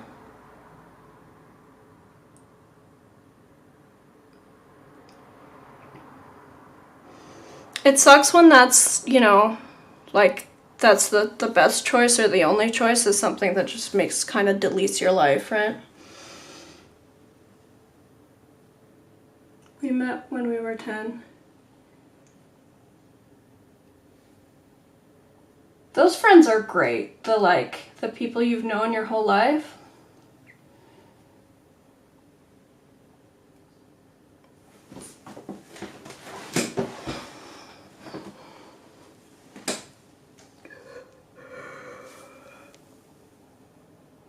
Father's head side by side. Offices at the uni.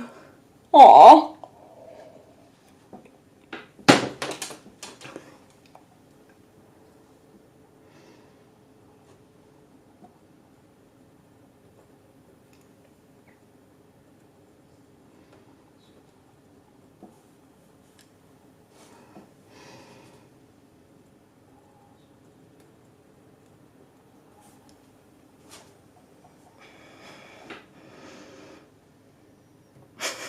I'm realizing just how scared I am of these little, like, flower sprays that I'm, like, picking away at all the other bits, because this is just confusing to me.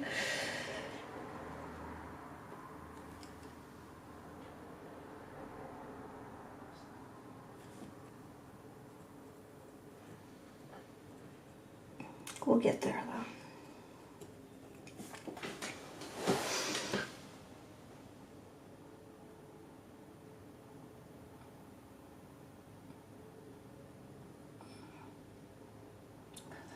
Left front crown teeth.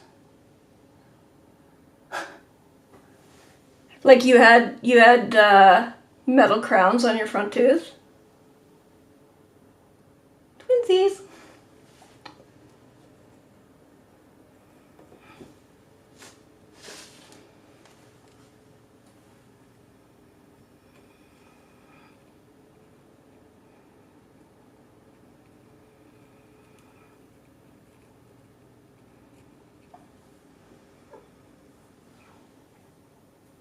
Porcelain. Okay. So you had them, but you didn't... They're not super visible.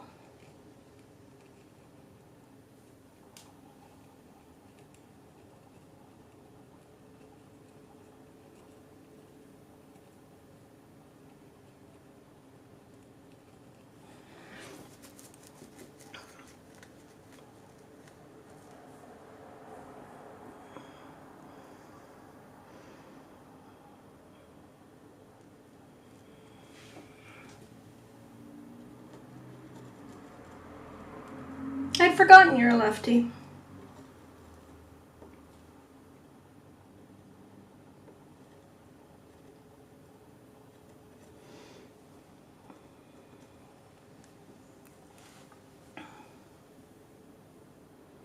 I still have mine, it's pretty visible.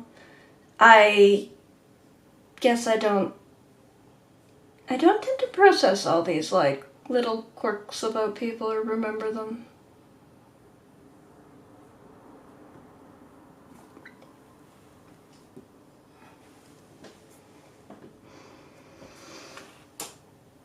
Or maybe it's just like my own tooth trauma and I'm pretty sure that I'm gonna end up with a full face of implants soon enough.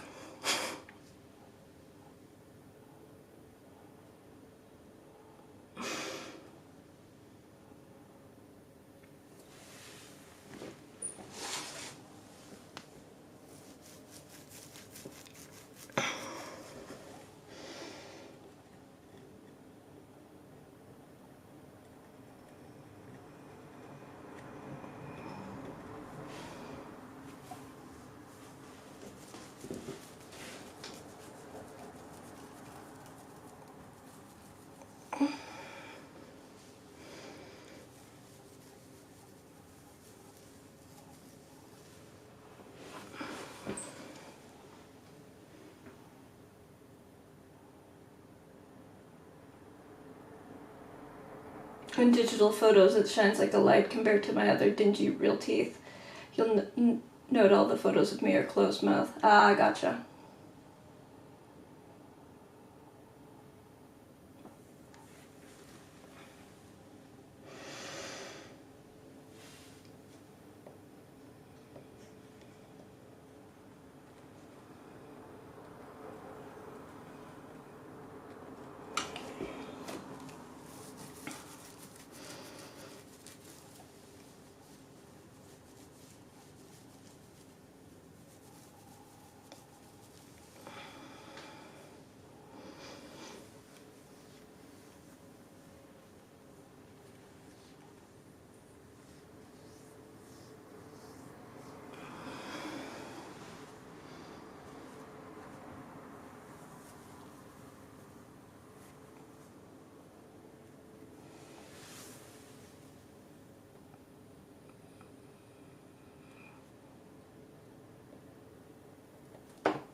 bunch of friends who were on antipsychotics, and a bunch of them it's, or antipsychotics or anti-schizo drugs, and a bunch of them it's because they got misdiagnosed with borderline personality disorder when actually what they have is the female presentation of ADHD.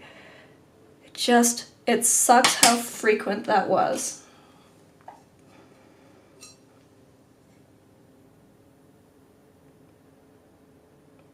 Like, you know, not so much that ADHD, you know, has an evolving definition, like that much makes sense, but just the fact that, like, oh shoot, like so many people got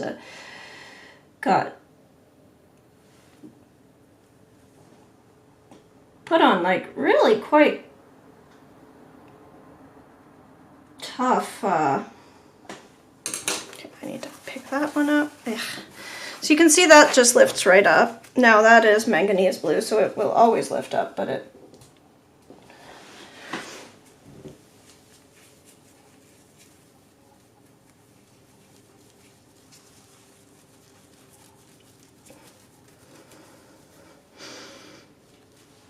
Okay, I am going to pick away at this bit some more later because it's still stressing me out. I think this is about it. I'm gonna go something.